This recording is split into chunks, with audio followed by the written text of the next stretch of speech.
Hello everyone and welcome back to commerce educators. Last class में हम लोगों ने अपना जो चैप्टर नंबर 1 है कंपनीज एक्ट का वो स्टार्ट किया था, जिसमें आपको याद होगा हम लोगों ने क्या क्या चीजें पढ़ी थी। बेसिकली कंपनीज एक्ट के बारे में हमने देखा था कि कंपनीज एक्ट 2013 है वो कब आई थी, ठीक है।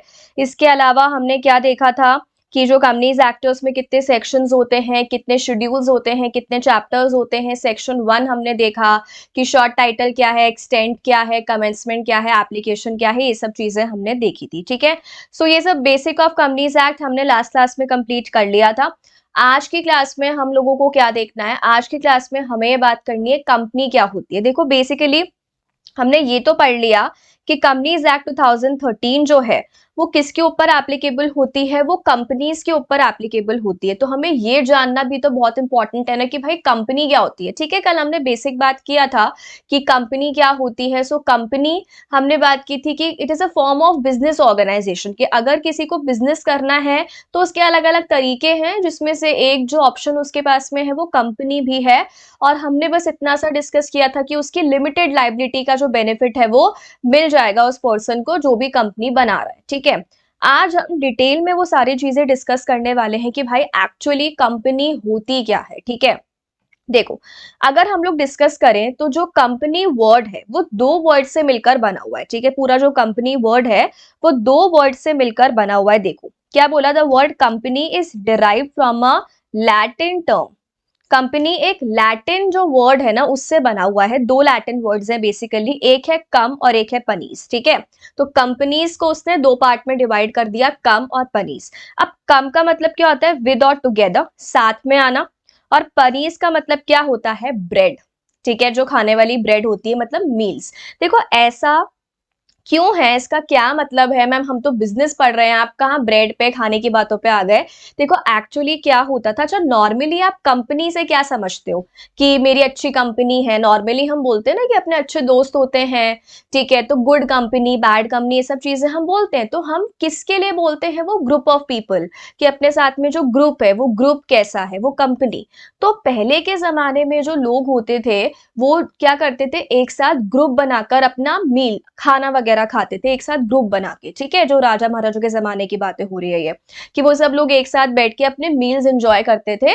तो उनको वो क्या बोलते थे, कंपनी। के लोग एक साथ आ रहे हैं क्या करने के लिए, ब्रेड मतलब मील्स खाने के लिए, तो उसे हम बोलते थे कंपनी। तो ये पहले की बात हो गई। अब लोग एक साथ आ रहे हैं, लेकिन अब लोग सिर्फ खाना खाने के लिए, मील्स एंजॉय करने के लिए एक साथ नहीं आ रहे हैं। अभी लोग बिजनेस करने के लिए एक साथ आ रहे हैं। तो विद और टुगेदर तो एलिमेंट वही है, बस मील्स को हमने किससे रिप्लेस कर दिया, बिजनेस से। तो अब लोग एक साथ आकर अगर बिजनेस कर रहे हैं, ग्रुप ऑफ पीपल अगर एक साथ आकर बिजनेस कर रहे हैं, तो उसे हम क्या बोल देते हैं, कंपनी, ठीक है। चलो अच्छा, अब जो कंपनी की डेफिनेशन है ना वो हमें तीन पार्ट्स में हमने डिवाइड किए। यानी हमें कंपनी की डेफिनेशन पढ़नी है कंपनीज एक्ट के अकॉर्डिंग, हमें एक जनरल डेफिनेशन पढ़नी है, और एक अगर हम बात करें लीगली कंपनी की क्या डेफिनेशन है वो हमें देखना है। देखो कंपनीज एक्ट की जो डेफिनेशन है, याद रखना, आपको याद होगा कल हम लोगों ने कंपनीज एक्ट का सेक्शन 1 पढ़ा था। कंपनीज एक्ट का जो सेक्शन 2 है उसमें डेफिनेशन है। देखो क्या होता है कि इस एक्ट में बहुत सारे अलग अलग टर्म्स यूज किए गए, जैसे कंपनी हो गया, आगे जाके हम पढ़ेंगे तो एमओए आएगा आपका, memorandum of association, articles of association, public company, private company, one person company, holding subsidiary, ऐसे करके बहुत सारी अलग अलग डेफिनेशंस आपकी आएंगी, ठीक है। तो यहाँ पे जो सेक्शन 2 है, जनरली हर एक एक्ट का जो सेक्शन 2 होता है उसमें डेफिनेशन जनरली सेक्शन 2 डेफिनेशंस वाला ही होता है। तो कंपनीज एक्ट का सेक्शन 2 भी डेफिनेशंस का है। तो जो भी आपको डेफिनेशंस मिलेंगी वो कहाँ मिलेंगी, सेक्शन 2 के अकॉर्डिंग, ठीक है। अच्छा सेक्शंस भी आएंगे यहाँ पे, है ना। देखो तो अगर हम लोग बात करें ना कंपनीज एक्ट के डेफिनेशन के अकॉर्डिंग कंपनी का क्या मतलब होता है, तो कंपनीज एक्ट में कंपनी की डेफिनेशन हमें कहां पर गिवन है, कंपनीज एक्ट में कंपनी की डेफिनेशन हमें गिवन है सेक्शन 2 क्लॉज 20 में। कहां पर गिवन है, सेक्शन 2 क्लॉज 20। अच्छा बहुत सारे बच्चों का एक ये जो है कॉमन क्वेश्चन रहता है कि मैम क्या हमें सेक्शंस याद करने हैं। देखो ये डिपेंड करता है, कुछ कुछ बच्चे होते हैं जिनसे इजीली सेक्शंस या नंबर्स बेसिकली याद हो जाते हैं, कुछ कुछ होते हैं जिनसे नहीं होते, ठीक है।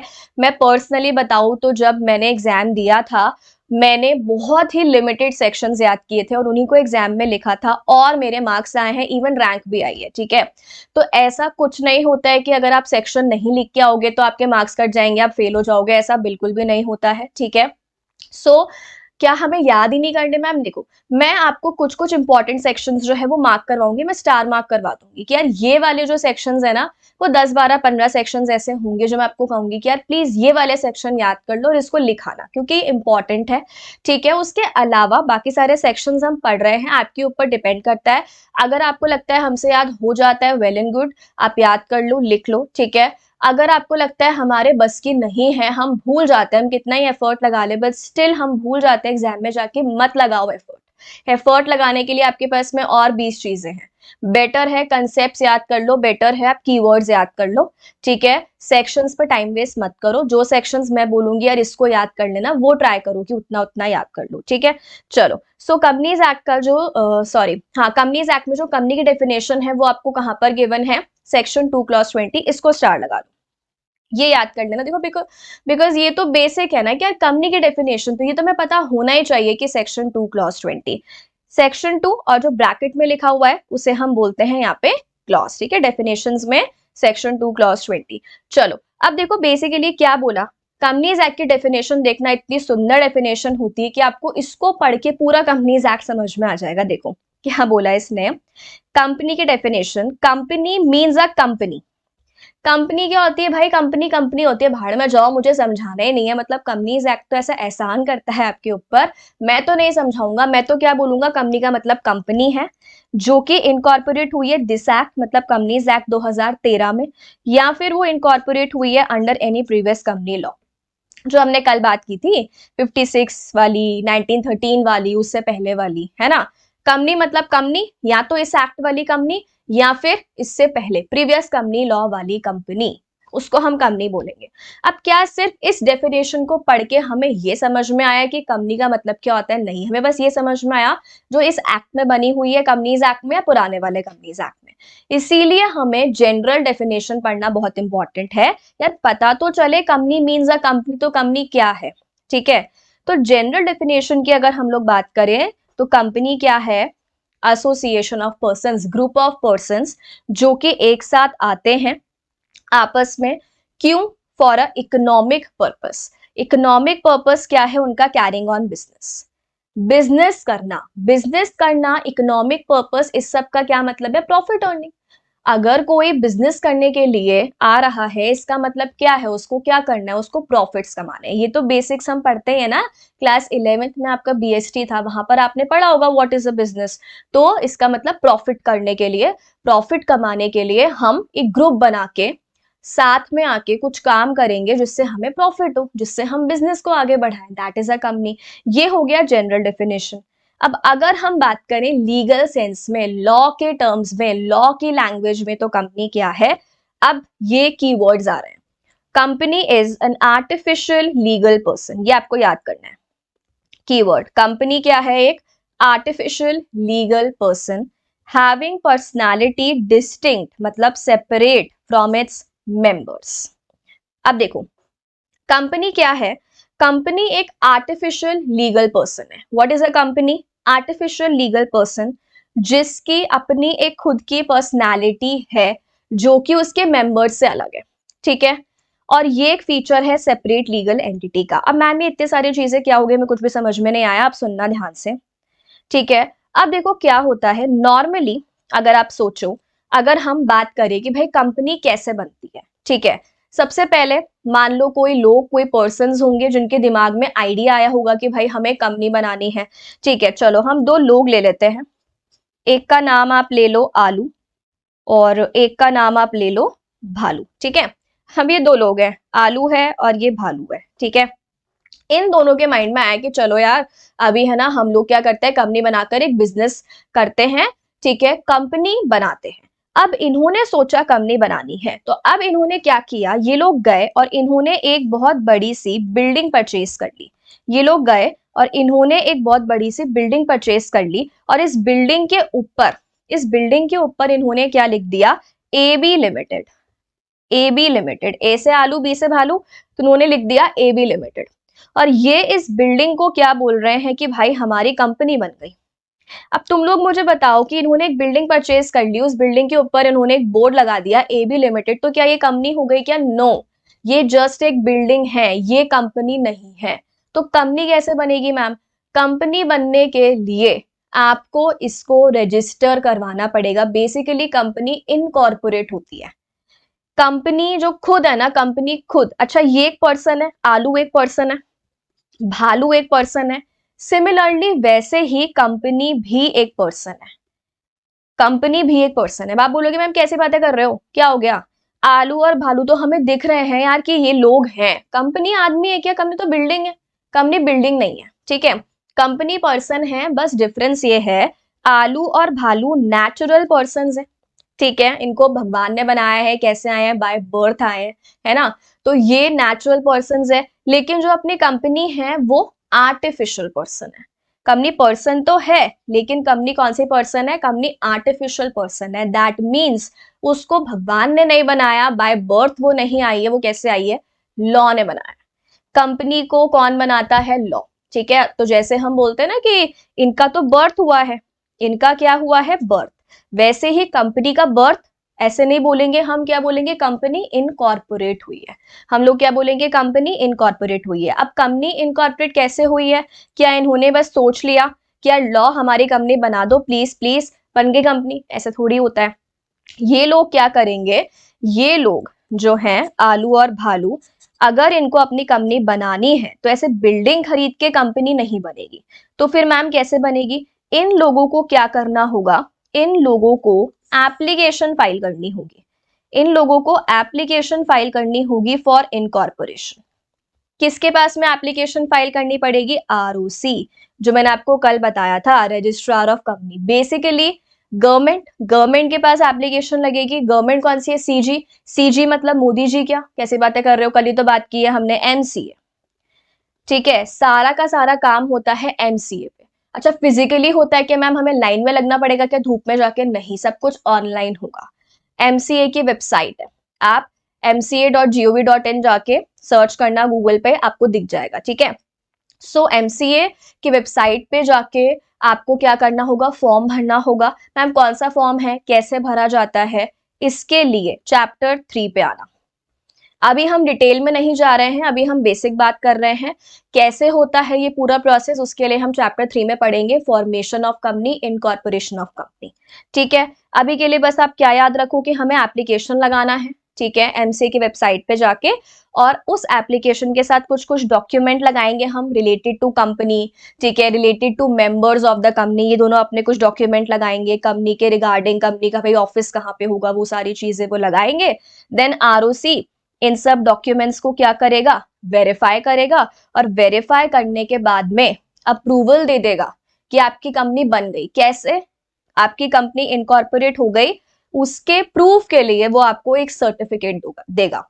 जैसे अपना बर्थ सर्टिफिकेट होता है, वैसे कंपनी का भी तो प्रूफ होगा, बिकॉज कंपनी भी तो पर्सन है। अब कंपनी एक आर्टिफिशियल पर्सन है, आर्टिफिशियल लीगल पर्सन, तो सर्टिफिकेट भी जो होगा उसका वो लॉ के अकॉर्डिंग होगा। तो सर्टिफिकेट ऑफ इनकॉर्पोरेशन होगा, सर्टिफिकेट ऑफ इनकॉर्पोरेशन। जैसे ही हमें, मतलब इन दोनों को, ये सर्टिफिकेट ऑफ इनकॉर्पोरेशन मिल जाएगा, इसका मतलब अब इनकी कंपनी इनकॉर्पोरेट हो चुकी है। अब इनकी कंपनी इनकॉर्पोरेट हो चुकी है। क्लियर है?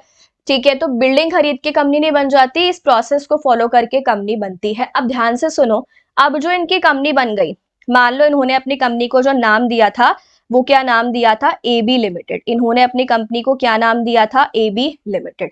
तो अब AB लिमिटेड एक अलग पर्सन है। इसका मतलब हम ये नहीं बोल सकते आलू भालू जो है ये दो ही लोग हैं, नहीं, आलू भालू अलग हैं। अब ये दोनों मेंबर्स बन जाएंगे इस कंपनी के, और जो कंपनी है वो एक अलग पर्सन है। इसका मतलब ये तीन लोग हो गए, दो तो नेचुरल पर्सन और कंपनी आर्टिफिशियल पर्सन, ये तीन अलग अलग लोग हैं। कंपनी अलग रहेगी, कंपनी का खुद का नाम है, ठीक है, कंपनी का खुद का ऑफिस है, कंपनी की खुद की लीगल एग्जिस्टेंस है, कंपनी का सब कुछ अपना खुद का है, कंपनी अपने खुद के नाम पे असेट्स खरीदेगी, बिल्डिंग खरीदेगी या जो भी लैंड वगैरह, कंपनी अपने खुद के नाम पे लाइबिलिटी लेगी। लाइक फॉर एग्जांपल अगर लोन लेना है तो ये आलू भालू बैंक से अपने नाम पे लोन नहीं लेंगे कि भाई आलू को लोन चाहिए, कंपनी को लोन चाहिए तो कंपनी के नाम से लोन लिया जाएगा, कंपनी बोरोवर बनेगी। समझ आई बात? यानी कंपनी एक अपने आप में अलग पर्सन बन गई अब, क्योंकि कंपनी लॉ में एक सेपरेट पर्सन है, तो सब कुछ कंपनी के नाम से होगा। और इस फीचर को हम लोग बोलते हैं सेपरेट लीगल एंटिटी। इस फीचर को हम लोग क्या बोलते हैं? Separate legal entity. ठीक है, या फिर हम कह सकते हैं कॉर्पोरेट पर्सनैलिटी। मतलब कंपनी अलग है, कंपनी अलग है और कंपनी के जो मेंबर्स, भले ही उन्होंने कंपनी को बनाया है बट फिर भी वो अलग है। कंपनी का लॉ में एक अलग से नाम आएगा। जो ये आरओसी है ना, आरओसी के पास में एक रजिस्टर होता है और जो भी कंपनी बनती है वो उस रजिस्टर में उस कंपनी का नाम लिख देता है, तो ये अलग से पर्सन है। आपको ये चीज याद रखनी है, ठीक है। चलो अब आते हैं हम नेक्स्ट टॉपिक पे। देखो नेक्स्ट टॉपिक अपना जो है वो क्या है? Characteristics of a company. अब हमने ये तो पढ़ लिया कंपनी क्या है, अब कंपनी के कुछ कैरेक्टरिस्टिक्स या हम कह सकते हैं फीचर्स, कुछ भी कह लो। अब एक कंपनी के क्या क्या फीचर्स है, ठीक है। अब इसको याद करने का एक ट्रिक है, निमोनिक से आप याद कर सकते हो। देखो क्या है, SLA PPS स्लैब्स और टीसी, ठीक है। क्या है देखो, स्लैब्स, SLAPPS और फिर टीसी, ठीक है। मम्मी करती है ना, पहले तो लगाती है चांटा, कुछ गलत काम करो तो पहले तुम क्या खाओगे? चांटा खाओगे, और उसके बाद फिर तुम रोते हो तो और चांटे पड़ते हैं, और फिर तुम मान लो खाना वाना नहीं खाते हो, ये मम्मी से तुम नाराज हो जाते हो। तो नॉर्मली मम्मी वैसे तो नहीं मनाने आती है, बट किसी किसी की मम्मी ऐसा होता है मना लेती है या एक्स्ट्रा केयर कर देती है, कुछ खाने को अच्छा सा बना देगी मनाने के लिए। सॉरी तो नहीं बोलेगी, वो तो नहीं बोलेगी, बट कुछ अच्छा सा कर देगी। तो पहले चांटा मारेगी, उसके बाद तुम्हारा टेक केयर करेगी। तो इस तरीके से हम कंपनी के फीचर्स याद कर सकते हैं, स्लैब्स और TC, SLAPPS slabs and then TC. अब देखो ये है क्या, एस क्या है? एस है अपना सेपरेट लीगल एंटिटी। एस क्या है? Separate legal entity. ये हमने अभी पढ़ा ऊपर कि कंपनी अलग, मेंबर्स अलग, ठीक है। एल से अपने पास में क्या है? Limited liability. ये हमने कल ही बात कर ली थी कि कंपनी जो होती है उसमें आपको ये बेनिफिट मिलता है कि मेंबर्स के पर्सनल असेट्स लायबल नहीं होते, ओनली कंपनी के असेट्स लायबल होंगे। आर्टिफिशियल पर्सन भी अभी हमने ऊपर पढ़ा कि जैसे ही कंपनी इनकॉर्पोरेट होती है वैसे ही कंपनी जो होती है वो एक सेपरेट पर्सन बन जाती है। देन नेक्स्ट पी है परपेचुअल सक्सेशन। अब ये सब हम आगे पढ़ेंगे, एक बार नाम नाम पढ़ लो। पी से परपेचुअल सक्सेशन। नेक्स्ट जो पी है उससे है प्रॉपर्टी, सेपरेट प्रॉपर्टी। देन है सीयू एंड बीसीयूड एस से, ठीक है। और एक और एस है, उससे है सेपरेट मैनेजमेंट, स्लैब्स हो गया, ठीक है। फिर आता है अपना टीसी। टी से है ट्रांसफरेबिलिटी ऑफ शेयर्स, और नेक्स्ट जो लास्ट है सी, कॉमन सील, ठीक है। तो ये सारे अपने फीचर्स हो गए, separate legal entity, limited liability, artificial person, perpetual succession, separate property, sue and be sued, separate management, स्लैब्स, टीसी, transferability of shares, common seal. इससे आपको सारे फीचर्स बहुत ही इजीली याद हो जाएंगे, ठीक है। चलो अब एक एक करके हम देख लेते हैं। देखो बाकी सारे फीचर्स तो बहुत ही छोटे छोटे से हैं, बस जो अपना एक फीचर है फर्स्ट वाला, उसमें हमें केस लॉ पढ़ना है, ठीक है। चलो देखो, ये अभी हमने बात की, कंपनी एक पर्सनालिटी है सेपरेट या डिस्टिंक्ट फ्रॉम इट्स मेंबर्स। इसका मतलब कंपनी अलग है और कंपनी के मेंबर्स एकदम अलग है, दोनों अलग अलग माने जाएंगे। मेंबर्स और कंपनी को हमें सेम नहीं मानना है, ठीक है। अब यहाँ पे देखो, company is not equal to its members. Company अलग, मेंबर्स अलग, मेंबर्स कह लो, ओनर्स कह लो, शेयर होल्डर्स कह लो, ठीक है। अब इसके लिए केस लॉ है, इसके लिए केस लॉ है। केस लॉ का नाम क्या है? Salmon versus salmon and company limited. Salman Khan मत लिख देना, स्पेलिंग ध्यान से पढ़ो, SALOMON, salmon versus salmon and company limited.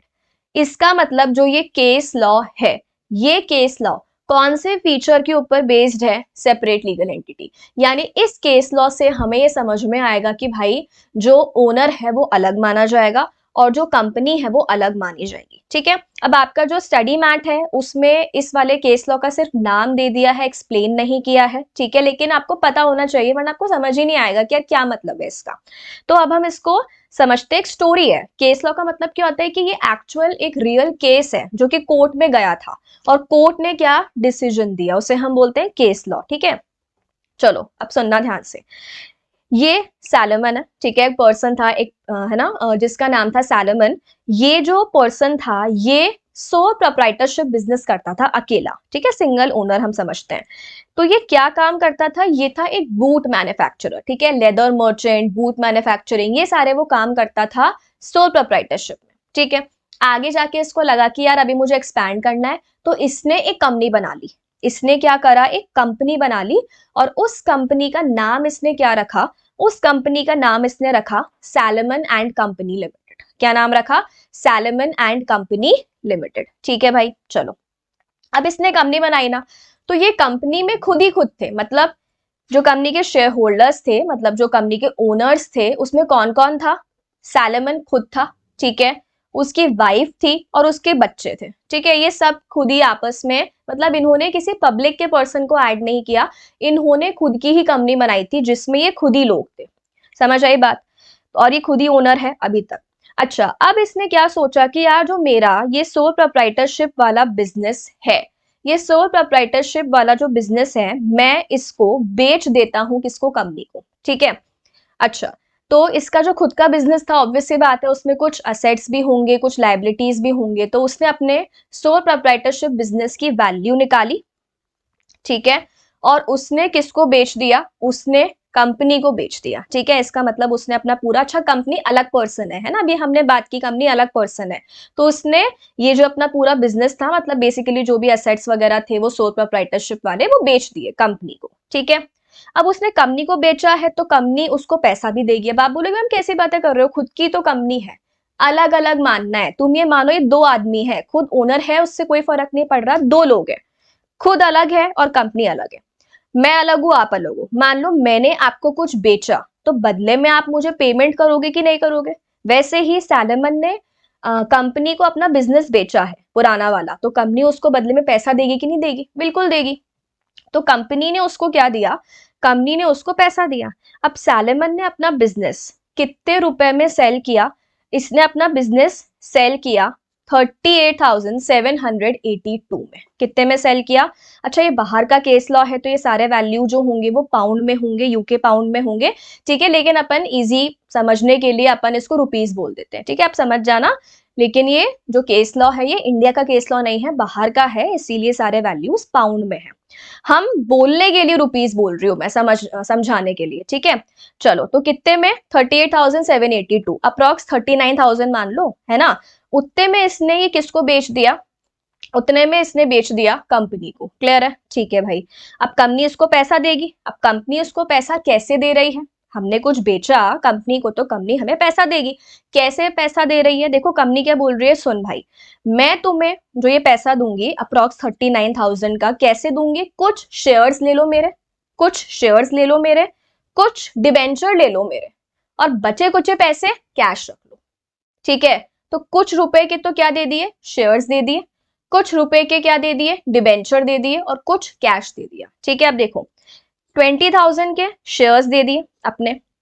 ठीक है, 10,000 के सिक्योर्ड डिबेंचर दे दिए, और जो बचा कुचा अमाउंट था, ठीक है 8,782, बचा कुचा अमाउंट का कैश दे दिया।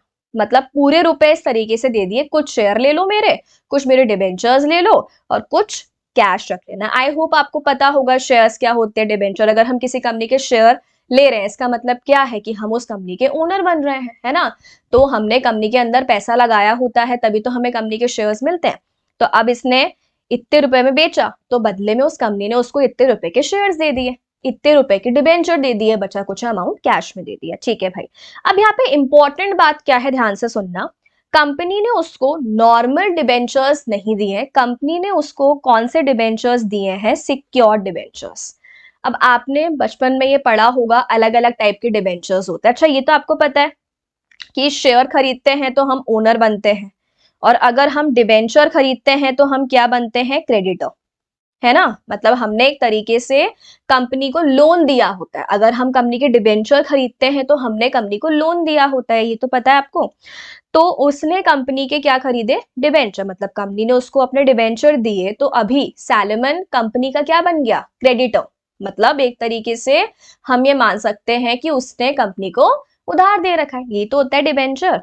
अब सुनो ध्यान से, यहाँ पे कंपनी ने उसको डिबेंचर कौन से वाले दिए हैं, सिक्योर्ड वाले। कंपनी ने उसको डिबेंचर कौन से वाले दिए हैं, सिक्योर्ड वाले। अब दो टाइप के डिबेंचर्स होते हैं, दो टाइप के डिबेंचर्स होते हैं, सिक्योर्ड और अनसिक्योर्ड।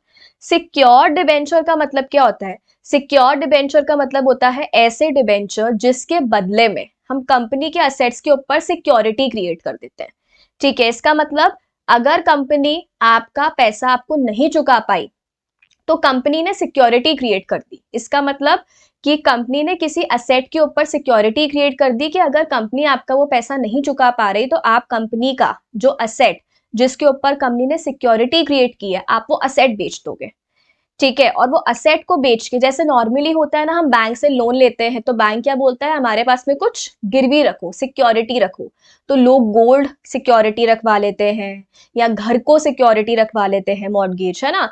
तो अगर आपने लोन का पैसा नहीं चुकाया तो बैंक वाले जो आपने सिक्योरिटी रखी है उसको बेच के अपना पैसा ले लेंगे। सिमिलरली वैसे ही यहाँ पे कंपनी ने भी क्या बोला, सिक्योर डिबेंचर है, यानी अगर कंपनी तुम्हें डिबेंचर रिडीम करके पैसा नहीं दे पाई तो तुम लोग क्या कर सकते हो, मतलब सैलमन को दिया ना यहाँ पे, तो सैलमन क्या कर सकता है, कंपनी के असेट्स को बेच के रिकवरी कर सकता है। तो ये वाले डिबेंचर है, मतलब salmon secured debenture holder, secured creditor बन गया।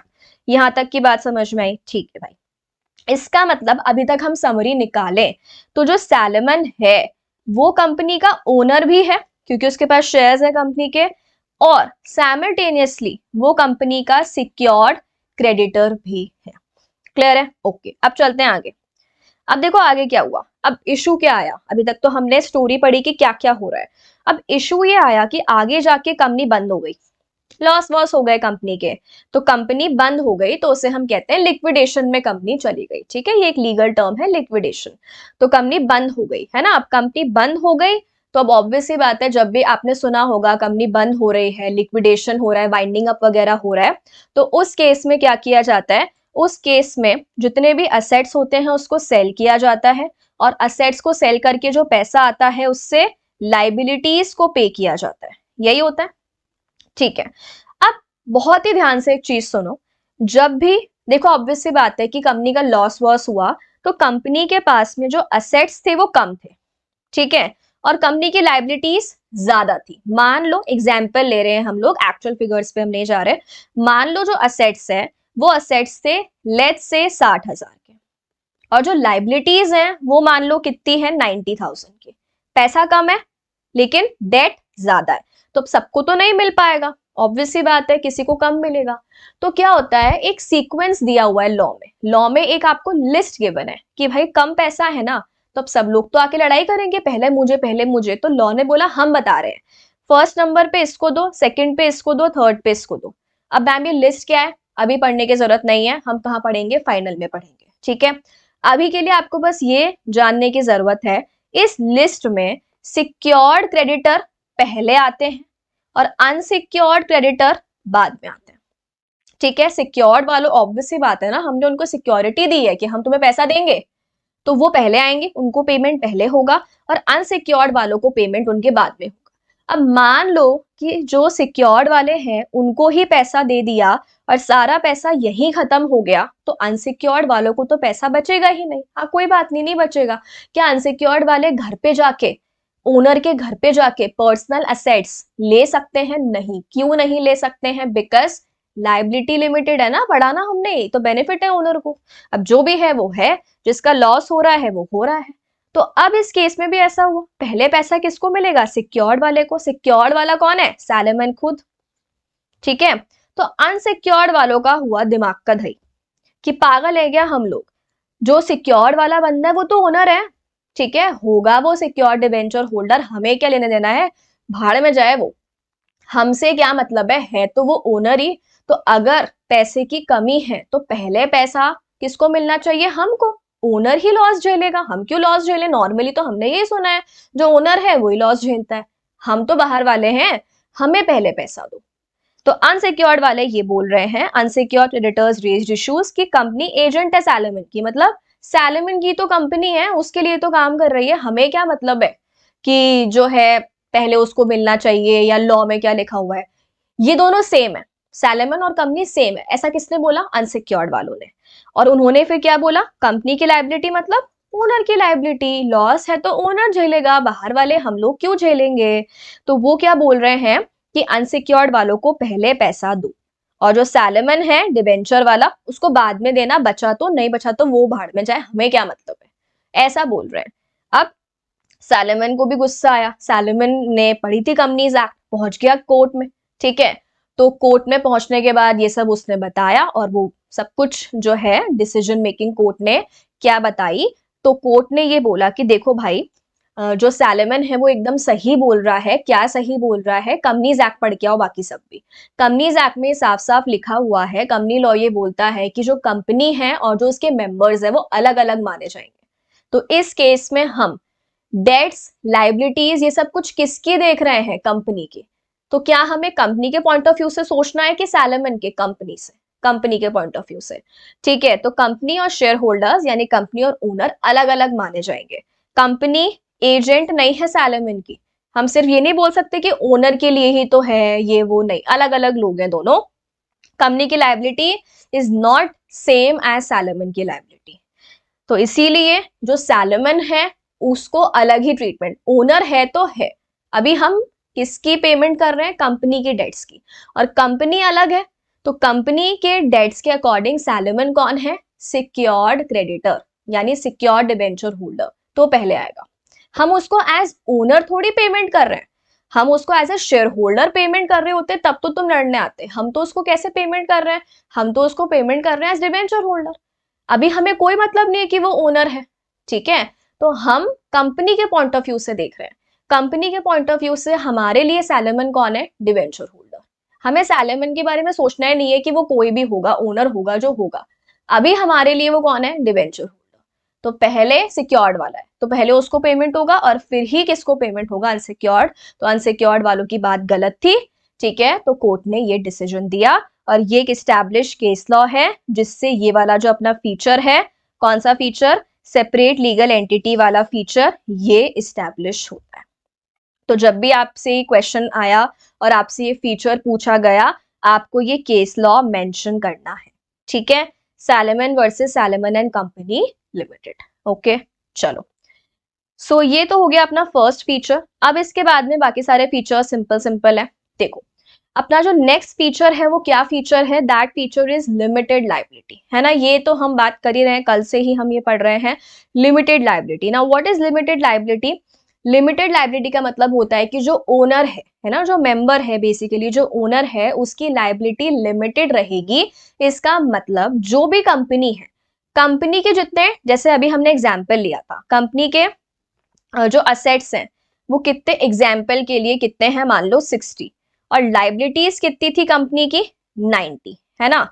तो अब 30,000 कम है, इसका मतलब कंपनी के पास 30,000 के असेट्स तो कम है, ठीक है। अब लाइबिलिटी 90 की है, 30,000 रुपीज कम पड़ रहे हैं बिकॉज असेट्स तो 60 के हैं। तो क्या बैंक वाले, मान लो बैंक लोन है, क्या बैंक वाले ओनर के घर पे जाके ये 30,000 की रिकवरी कर सकते हैं? नहीं, जितना कंपनी के पास है उतना ही रिकवरी कर सकते हैं, ठीक है।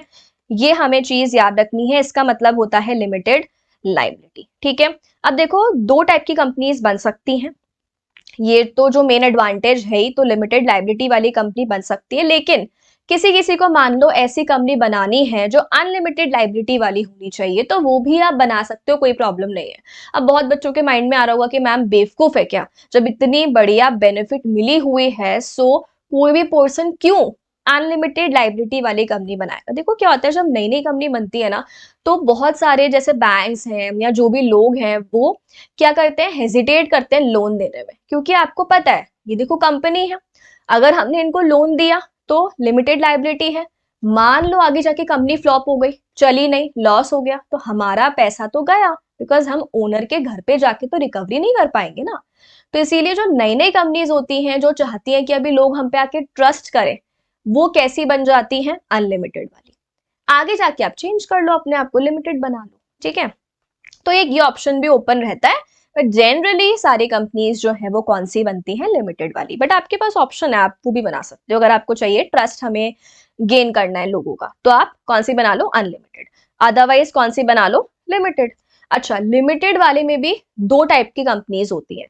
एक ऐसी कंपनी होती है जो कि होती है लिमिटेड बाय शेयर्स, और एक होती है लिमिटेड बाय गारंटी। एक कौन सी होती है, लिमिटेड बाय शेयर्स, और एक कौन सी होती है, लिमिटेड बाय गारंटी। अब अगर हम लोग बात करें लिमिटेड बाय शेयर्स की, तो लिमिटेड बाय शेयर्स का मतलब क्या होता है, इसमें शेयर कैपिटल होता है इस कंपनी में, ऑब्वियस सी बात है। इसका मतलब ये होता है कि जो अपना शेयर होल्डर है, एक सेकेंड, जो अपना शेयर होल्डर है उसकी लाइबिलिटी जो है घर के एसेट्स पे तो नहीं जाएगी, उसकी लाइबिलिटी सिर्फ कितनी होगी, जितने उसने कंपनी से शेयर लिए। जैसे मान लो अपना आलू था, आलू ने बोला कंपनी को, कंपनी कंपनी सुनो, मैं तुमसे 10 शेयर्स लूंगा, और एक शेयर की वैल्यू कितनी है, 10 रुपए की। तो आलू की लाइबिलिटी कितनी हो गई, 100 रुपए।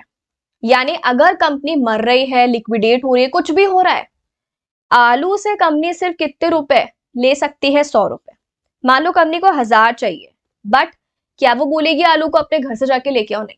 आलू ने कंपनी के सिर्फ कितने शेयर्स लिए हैं, 10 शेयर, 10 रुपए ईच के, तो आलू की liability will be 100 rupees only. अच्छा, अब आपने कॉल्स वगैरह पढ़े होंगे, ऐसा भी तो हो सकता है, मान लो ये एक शेयर जो था वो 10 रुपए का था, इसमें से कंपनी ने पहले ही 6 रुपए मंगवा लिए, तो इसका मतलब आलू ने ऑलरेडी अपने कॉल पे 6 रुपए पेड अप है। इसका मतलब उसने 60 रुपीज का ऑलरेडी पेमेंट कंपनी को कर रखा है। तो अब कंपनी वाइंडिंग अप में गई, अब कंपनी बोल रही है आलू, आलू चल ठीक है, तू हमें कितने रुपीज दे दे, 100 रुपए। तो क्या अब भी आलू 100 रुपए देगा, लात मारेगा। अब आलू सिर्फ कितने रुपीज के लिए लाइबल है, अब आलू सिर्फ लाइबल है 40 रुपीज के लिए, क्योंकि एक शेयर 10 रुपए का है, उसके पास 10 शेयर है, उसने हर शेयर पे 6 रुपए तो पहले ही पे कर दिए, दैट मीन्स उसने 60 रुपीज तो पहले ही पे कर दिए। तो अब उसकी लाइबिलिटी सिर्फ कितनी सी है, 4 रुपए। इसका मतलब 10 शेयर्स पे वो 4 रुपए पे करेगा, दैट मीन्स ओनली 40 रुपीज। तो जितना अनपेड वैल्यू है, अगर मैंने मेरे शेयर्स पे 6 रुपए का पेमेंट कर दिया तो मेरी लाइबिलिटी सिर्फ 4 रुपए। अगर मैंने 7 का पेमेंट कर दिया तो 3 रुपए, 8 का पेमेंट कर दिया तो 2 रुपए। उसको आप मल्टीप्लाई करके चेक कर लोगे नंबर ऑफ शेयर्स से, ठीक है। So liability of the member is limited to the extent of unpaid amount. अब आप ये अनपेड अमाउंट को करोगे highlight, unpaid amount on nominal value of shares, ठीक है। नॉमिनल वैल्यू का मतलब क्या होता है, फेस वैल्यू। मार्केट वैल्यू से मत लेना कि भाई शेयर की मार्केट वैल्यू चल रही है 5000 रुपए, तो हम उसके अकॉर्डिंग ले लेते हैं, नहीं। जितना नॉमिनल फेस वैल्यू है, फेस वैल्यू कितनी थी, 10 रुपए, तो उसके अकॉर्डिंग ही आपकी लाइबिलिटी बनेगी, ना कि मार्केट वैल्यू के अकॉर्डिंग। चलो, ये तो हो गया अपना limited by shares. Limited by guarantee वाली कंपनी कौन सी होती है, जिसमें मेंबर जो होता है वो पहले से ही गारंटी दे रहा है, जब कंपनी बन रही है तब वो गारंटी दे रहा है कि भाई जब कंपनी का आगे जाके वाइंडिंग अप होगा, दैट मीन्स आगे जाके जब कंपनी बंद होगी, तो उस केस में मैं इतने रुपए दूंगा। जैसे अपने पास दो थे शेयर होल्डर्स, आलू और भालू, है ना। अब आलू ने बोला कि भाई जब कंपनी बंद होगी ना, आगे जाके वाइंडिंग अप होगा, तो मैं गारंटी ले रहा हूं अभी से कि मैं वाइंडिंग अप के टाइम पे 1000 रुपए पे करूंगा। तो आलू ने गारंटी ले ली कि वो कितने रुपीस पे करेगा वाइंडिंग अप के टाइम पे, 1000 रुपए। और भालू ने बोला मैं तो बहुत अमीर हूं, मैं वाइंडिंग अप के टाइम पे करूंगा 10,000 रुपए, ठीक है। अब जब वाइंडिंग अप हुआ, वाइंडिंग अप हुआ तो आलू ने कितने गारंटी दी थी पहले कि वाइंडिंग अप के टाइम पे वो कितने पे करेगा, 1000। तो कंपनी आलू से सिर्फ कितने रुपए ले सकती है, 1000 रुपए। और भालू से कितने ले सकती है, 10,000, ठीक है। क्या वो इनको बोल सकती है यार 2 रुपए और दे दो, नहीं बोल सकती, जितनी गारंटी है उतना, ठीक है। तो उन्होंने जितना भी अमाउंट गारंटी किया है पहले, और वो पेमेंट कब होगा, ये गारंटी वाली चीज में याद रखना, पेमेंट सिर्फ और सिर्फ वाइंडिंग अप के टाइम पे होगा। जैसे शेयर्स वाले में तो कंपनी कभी भी कॉल्स मंगवा सकती है ना, उसमें जरूरी नहीं है कि सिर्फ वो वाइंडिंग अप पे मंगवाए, पहले भी मंगवा सकती है इस वाले में, शेयर्स वाले में, और वाइंडिंग अप पे भी मंगवा सकती है। लेकिन गारंटी वाली में हमेशा फिक्स रहेगा कि कंपनी सिर्फ कभी मंगवा सकती है गारंटी वाला अमाउंट वाइंडिंग अप के टाइम पे, ठीक है। चलो, सो ये आपको याद रखना है। अब इसके बाद में हम लोग चलते हैं जो अपना थर्ड वाला पॉइंट है, that is what artificial person. ये तो बेसिक सा है। कंपनी एक पर्सन है जिसको किसने क्रिएट किया है, जिसको लॉ ने क्रिएट किया है। क्या कंपनी एक ह्यूमन है? नहीं, तभी तो हम उसको आर्टिफिशियल पर्सन बोल रहे हैं। कंपनी ह्यूमन नहीं है, ठीक है। इसीलिए तो कंपनी में काम करने के लिए हमें नेचुरल पर्सन चाहिए। तो जो कंपनी का मैनेजमेंट संभालते हैं, जो कंपनी के ओनर्स होते हैं, ये सब कौन होते हैं? Natural person. अब आ जाओ परपेचुअल सक्सेशन।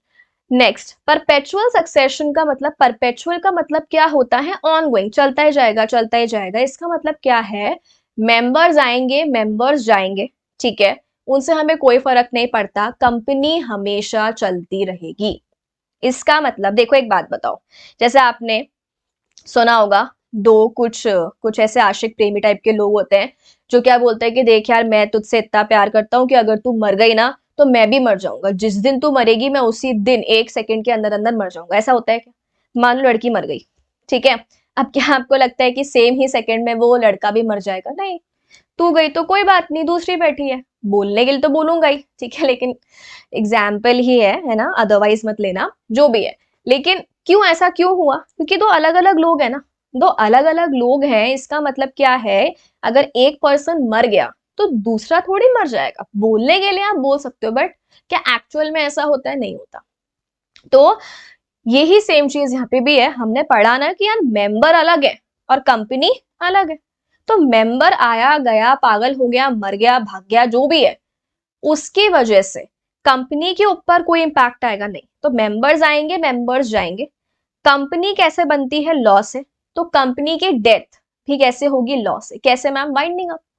कंपनी का इनकॉर्पोरेशन अंडर लॉ होता है, तो कंपनी की डेथ भी कैसे होगी? लॉ के अकॉर्डिंग। लॉ में प्रोसेस गिवन है, वाइंडिंग अप का प्रोसेस होगा। मेंबर के आने जाने मरने से कंपनी के एग्जिस्टेंस के ऊपर कोई भी इंपैक्ट नहीं आएगा। इसीलिए देखो यहाँ पे क्या लिखा हुआ है, ये लाइन आपको लिख के आनी है एग्जाम में। मेंबर्स में कम, मेंबर्स में को, but company shall go on forever. Company की एग्जिस्टेंस इनकॉर्पोरेशन से लेकर कहां तक चलती है? वाइंडिंग अप से। कंपनी की मेंबरशिप चेंज हो सकती है। मान लो मेंबर की डेथ हो गई, मेंबर इंसॉल्वेंट हो गया, ठीक है, दिवाला निकल गया उसका, नहीं उसके पास पैसे वैसे भी कुछ भी हो गया मेंबर के साथ में, उसकी वजह से कंपनी के कंटिन्यूटी पे कोई भी इंपैक्ट नहीं आएगा। इसे हम बोलते हैं परपेचुअल सक्सेशन, ठीक है। चलो नेक्स्ट, बहुत सिंपल है, सेपरेट प्रॉपर्टी। देखो कंपनी का अलग पर्सन है, तो कंपनी प्रॉपर्टी, असेट्स, ये सब भी अपने नाम से परचेज करेगी। तो अपने नाम से परचेज करेगी या मेंबर के नाम से परचेज करेगी? ऑब्वियस सी बात है, अपने नाम से। कंपनी के पास राइट है कि वो अपने नाम से प्रॉपर्टी अक्वायर यानी परचेज कर सकती है और अपने ही नाम से प्रॉपर्टी सेल कर सकती है। मेंबर के नाम से परचेज सेल करने की कोई भी जरूरत नहीं है। नेक्स्ट आता है sue and be sued. Sue and be sued, sue मतलब क्या है? यहाँ पे केस करना। स्यू करने का मतलब क्या होता है? केस करना, ठीक है। जैसे मान लो अपनी कंपनी है, कंपनी का नाम हमने क्या रखा था? एबी लिमिटेड, है ना, अपनी कंपनी है। अब जो अपनी कंपनी है उसने मान लो गुड्स दिए, उसने गुड्स दिए। किसको गुड्स दिए? मान लो पोपटलाल को गुड्स दिए। किसको गुड्स दिए? उसने पोपटलाल को गुड्स दिए, ठीक है। गुड्स कौन से दिए? मान लो उसने अम्ब्रेला दिया, है ना, छाता। अब ये छाता छोड़ो, ड्राइंग को रहने देते हैं, तुम समझ जाओ, छाता दिया। अब एबी लिमिटेड ने पोपटलाल को गुड्स दिए, ठीक है। अब पोपटलाल जो था उसने बोला कि यार ये जो छाता है मुझे पसंद नहीं आ रहा, मेरा पुराना छाता ज्यादा अच्छा था, तुमने घटिया छाता भेजा है मुझे और कुछ काम नहीं कर रहा है, ये बिल्कुल पसंद नहीं आ रहा, मैं तुम्हें पेमेंट नहीं करूंगा इसका। तो पोपटलाल ने क्या बोला? मैं पेमेंट नहीं करूंगा। तो अब मुझे बताओ, ये कंपनी पोपटलाल के ऊपर केस कर सकती है? बिल्कुल। तो क्या कंपनी अपने नाम से केस करेगी या आलू और भालू केस करेंगे? कंपनी के नाम से केस होगा पोपटलाल के ऊपर। कंपनी के नाम से केस होगा पोपटलाल के ऊपर, ना कि आलू और भालू। तो कंपनी किसी भी दूसरे पर्सन के ऊपर केस कर सकती है अपने खुद के नाम से। और मान लो वाइसे वर्सा होता कि कंपनी ने पोपटलाल को बहुत ही सुंदर से छाते की फोटो दिखाई होती, ठीक है, और उससे पैसा ले लिया एडवांस में, प्रीपेड ऑर्डर है, और आगे जाके उसको जो छाता वाता दिया, या तो मान लो कि छाता बहुत ही घटिया क्वालिटी का दिया एकदम, या मान लो छाते की जगह पे शूज भेज दिए या कुछ एक्सवाइजी कुछ और ही चीज भेज दी। अब तुम तो जानते हो पोपटलाल के लिए उसका छाता कितना प्यारा है। अब उसको अगर वो छाता नहीं दिया, कुछ और ही भेज दिया, तब वो केस करेगा। तो पोपटलाल केस करेगा तो क्या वो कंपनी के ऊपर केस करेगा, एबी लिमिटेड के नाम से केस करेगा, या आलू भालू के ऊपर केस करेगा? कंपनी के ऊपर केस करेगा, कंपनी के नाम से। मतलब अल्टीमेटली घूम फिर के सारे फीचर्स का जिस्ट यही निकलेगा, सब कुछ कंपनी के नाम से होगा, ना कि मेंबर के नाम से। ठीक है, any person may sue company in its own name. तो पोपटलाल कंपनी के ऊपर ही केस कर रहा है, ना कि ओनर्स के ऊपर। नेक्स्ट आ जाओ, सेपरेट मैनेजमेंट। अब सुनो ध्यान से, है ना, जैसे हमने एग्जाम्पल लिया था, आलू है, ठीक है, भालू है, दो लोग हैं। अब इनको लगा कि यार ठीक है हम दो फ्रेंड्स हैं, लेकिन तुम ये बताओ कि क्या जरूरी है ये जो दो फ्रेंड्स हैं ये सेम जगह पे ही रहते हो? मान लो आलू जयपुर में रहता है और भालू मुंबई में रहता है, और ये दोनों ने सोचा कि हम कंपनी बना लेते हैं, कहाँ पे, लेट्स से अहमदाबाद, गुजरात में। बना सकते हैं, हाँ बना लो। अब क्या ये डेली ट्रैवल करके जाएंगे? पागल पागल हो। अच्छा, ऐसा भी तो हो सकता है आलू और भालू ने सोचा कि हम अपने स्कूल के 10-12 फ्रेंड्स को और ऐड कर लेते हैं, तो मतलब 10-12 लोग मिलकर ओनर्स बन जाते हैं कंपनी के। बिल्कुल हो सकता है। अब जरूरी है वो 10-12 लोग भी अहमदाबाद में रहते हो? नहीं, कहीं पर भी रह सकते हैं। तो बेसिकली यहाँ पे क्या होगा, अच्छा एक चलो ये तो ठीक है कि अलग अलग रहते होंगे। अब तुम मुझे बताओ कि जो सारे ये ओनर्स हैं, मान लो 12 लोग मिलकर ओनर्स बन गए, क्या 12 के 12 लोग एक सेम पॉइंट पे डिसीजन मेकिंग कर पाएंगे? सब क्या बोलेंगे, तू सिखाएगा क्या मुझे, तू बताएगा मुझे कैसे काम करना है, मैं ओनर हूं यहाँ का, ठीक है। तो क्या बोलेगा दूसरा भी, तो मैं भी तो ओनर हूं, मैं नौकर लग रहा हूं तेरा। तो सब यही करते रहेंगे और कभी भी कंपनी का मैनेजमेंट हो ही नहीं पाएगा, ठीक है। तो इसीलिए क्या होता है, कंपनीज एक्ट में ओनर्स को अलग रख दिया और मैनेजमेंट संभालने के लिए अलग लोगों को रख दिया। क्या बोल दिया कंपनी लॉ ने कि भाई देखो, जो लोग पैसा लगा रहे हो तो वो तो कोई भी हो सकता है, एक्स वाई जी, ठीक है। मैनेजमेंट संभालने के लिए कुछ अलग लोगों को रख लो, जिससे डिसीजन मेकिंग वगैरह में कोई इम्पैक्ट ना आए, है ना, प्रॉब्लम्स ना आए, मैनेजमेंट इजीली हो जाए। अच्छा, कोई ओनर, मैम कोई ओनर चाहे कि भाई मैं भी मैनेजमेंट का पार्ट बन जाता हूँ, तो क्या वो बन सकता है? हाँ, ठीक है। तो उसको भी क्या बनना पड़ेगा? डायरेक्टर। देखो, जो लोग ओनर्स होते हैं उसे तो हम शेयर होल्डर्स बोलते हैं या मेंबर्स बोलते हैं, ठीक है। जो लोग मैनेजमेंट संभालते हैं, डे टू डे मैनेजमेंट, उसके लिए आपको क्या बनना पड़ता है? डायरेक्टर। उसके लिए आपको क्या बनना पड़ता है? डायरेक्टर। तो अगर कोई डायरेक्टर बनना चाहता है तो वो कोई नॉर्मल पर्सन भी हो सकता है जो ओनर नहीं है, और ओनर चाहे तो वो भी डायरेक्टर बन सकता है।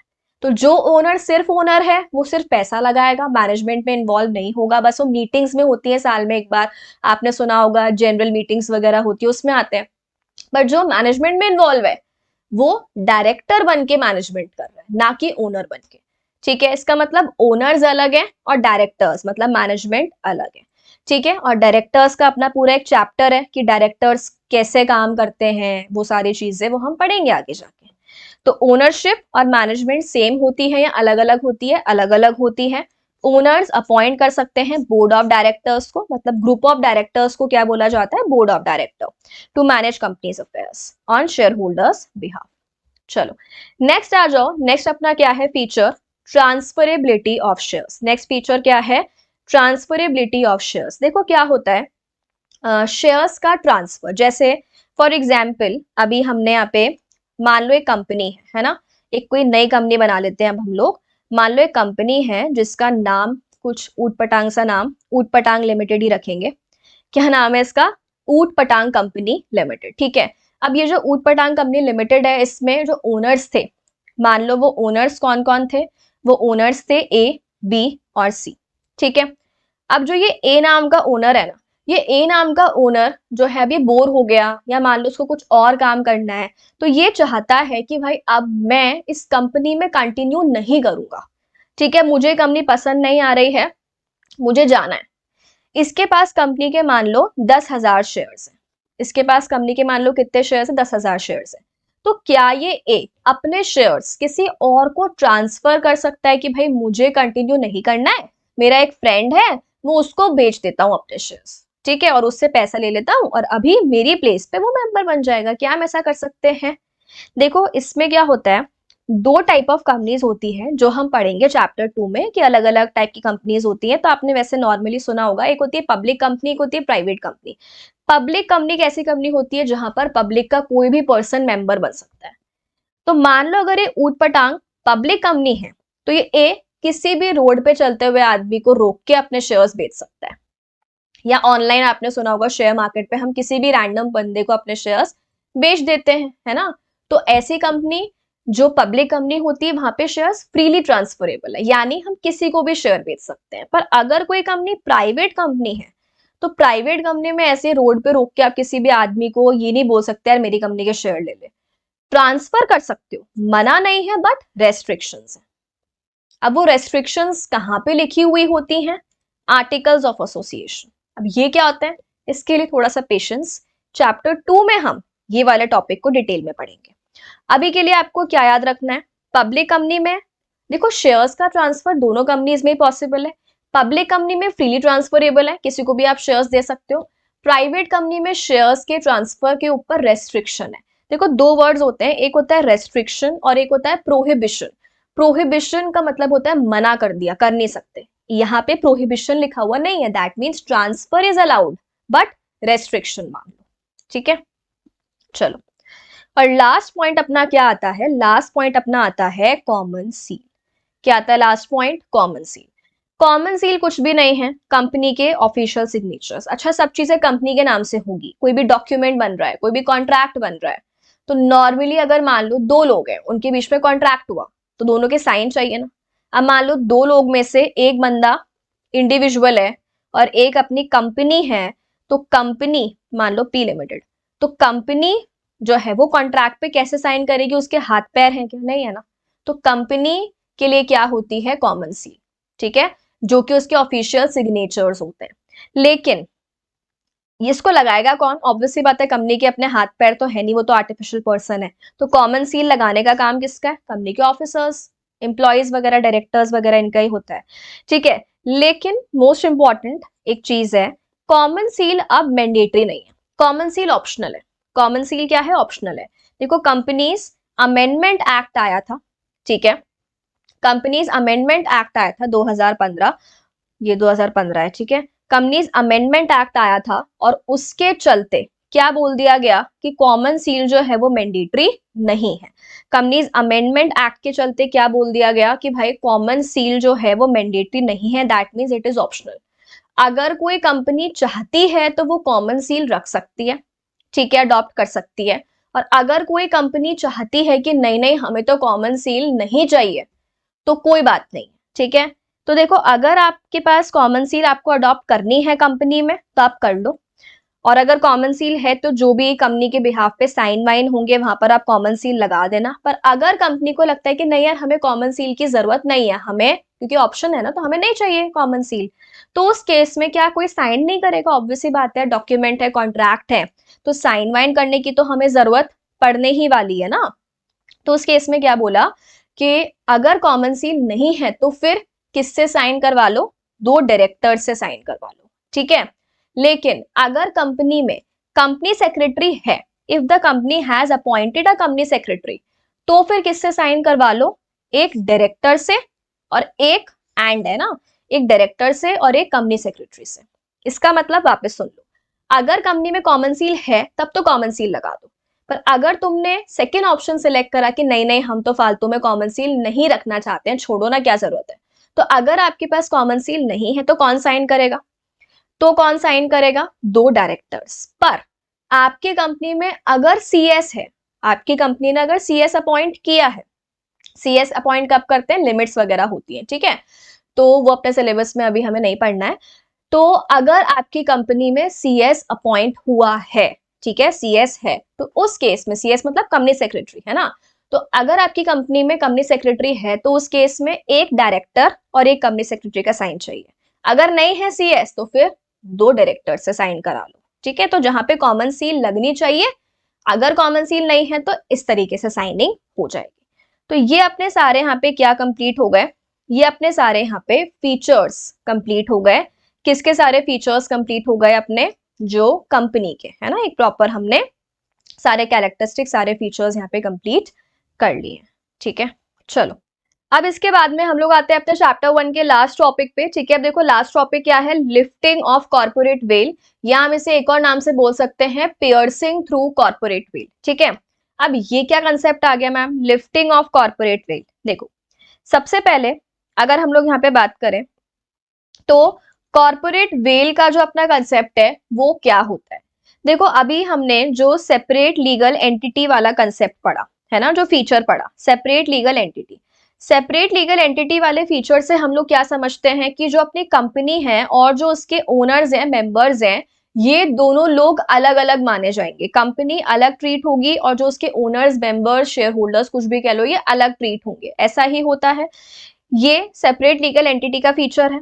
ठीक है, तो इसे ही हम कहते हैं कि भाई कॉर्पोरेट वेल है। कॉर्पोरेट वेल का मतलब क्या है, पर्दा। ठीक है, पर्दा, इसका मतलब कंपनी और जो कंपनी के पीछे ओनर्स या मेंबर्स, ये दोनों अलग अलग है। यानी अगर किसी पर्सन को डील करना है तो वो डायरेक्टली कंपनी से डील करेगा। जैसे अभी हमने पोपटलाल का एग्जाम्पल लिया, तो पोपटलाल को केस करना है तो वो किसके ऊपर केस करेगा, कंपनी के ऊपर, है ना।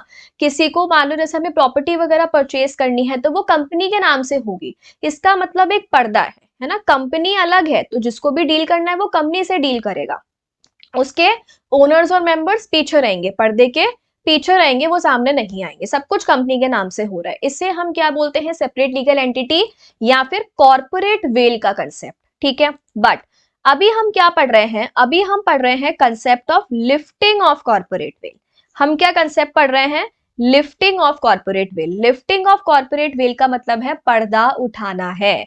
इसका मतलब हमें ये जो हमने पर्दा लगाया है ना यहाँ पे, इस पर्दे को हटाना है और इस पर्दे को हटाकर जो एक्चुअल मेंबर या ओनर या जो मैनेजमेंट का बंदा है उसको पकड़ के लेके आना है। ठीक है, अच्छा अब ऐसा हमें क्यों करना है, ऐसा हमें हमेशा नहीं करना है। ठीक है, हम हमेशा तो कंपनी से ही डील करेंगे, लेकिन मान लो कभी कुछ उल्टा हो गया तो, मान लो कभी कुछ ऐसी चीज हो गई जहां पे फ्रॉड हो गया तो ऐसा भी तो हो सकता है ना कि यार मेंबर्स, एक बात बताओ, तुम्हें पता है कि सब चीजें कंपनी के नाम से हो रही है, किसी को केस करना है वो कंपनी के नाम से करेगा, कुछ भी है कंपनी के नाम से होगा, तो मेंबर के दिमाग में ये नहीं आएगा या डायरेक्टर के दिमाग में ये नहीं आएगा कि यार मैं फ्रॉड कर लेता हूँ, अपने लिए पैसा गलत तरीके से बना लेता हूँ, केस होगा तो कंपनी के ऊपर होगा, मेरा क्या जाएगा, क्या मेरी पर्सनल लाइबिलिटी आएगी, नहीं आएगी, मैं तो क्या बोल दूंगा मेरे पास तो पैसा नहीं है, कंपनी के पास इतना ही पैसा है। तो इसके वजह से जो थर्ड पर्सन जो कंपनी के साथ डील कर रहा है उसके साथ तो गलत हो गया, उसके साथ तो फ्रॉड हो गया, ऑब्वियस सी बात है। तो इस केस में यहाँ पे जब भी कहीं पे फ्रॉड हो रहा होता है ना, कुछ गलत हो रहा होता है, यहाँ भी हम और भी बहुत सारे केसेस पढ़ेंगे जिसमें हम सेपरेट लीगल एंटिटी वाले कंसेप्ट का मिसयूज कर रहे होते हैं। देखो हमें कोई बेनिफिट मिलता है तो बेनिफिट है तो इसका मतलब ये नहीं है ना कि आप उसका मिसयूज करोगे। बेनिफिट है तो तुम बेनिफिट लो, मेंबर को बेनिफिट दिया, आपको लिमिटेड लाइबिलिटी वाली चीज है तो हम आपको बेनिफिट देंगे। जैसे ही तुमने उसका मिसयूज किया, जैसे ही तुमने कुछ इलीगल काम किया, जैसे ही तुमने फ्रॉड किया, जैसे ही तुमने डिसऑनेस्टी शो की, कुछ भी गलत किया, लॉ के अगेंस्ट किया, तब हम उस केस में, सिर्फ और सिर्फ उस केस में हम तुम्हें और कंपनी को अलग अलग नहीं मानेंगे। तुम्हें और कंपनी को अलग अलग नहीं मानेंगे। अगर तुम गलत करोगे, अगर तुम फ्रॉड करोगे, अगर तुम लॉ नहीं मानोगे तो उस केस में तुम और कंपनी सेम हो, और तुम और कंपनी सेम हो इसका मतलब हम एक्चुअली किसको पनिश करेंगे, तुमको जो गलत कर रहा है। ठीक है, और हम किसको जेल में डालेंगे, तुमको। और किसकी लाइबिलिटी आएगी, तुम्हारी। अभी तक तुम्हारी लिमिटेड लाइबिलिटी थी ना, बट जैसे ही तुमने गलत किया अब भुगतो। कैसे भुगतो, अब तुम्हारी कौन सी लाइबिलिटी आएगी, पर्सनल लाइबिलिटी, वो भी कैसी, अनलिमिटेड। इसका मतलब अगर हम तुम्हें बेनिफिट दे रहे हैं तो शांति से रहो, तमीज से काम करो।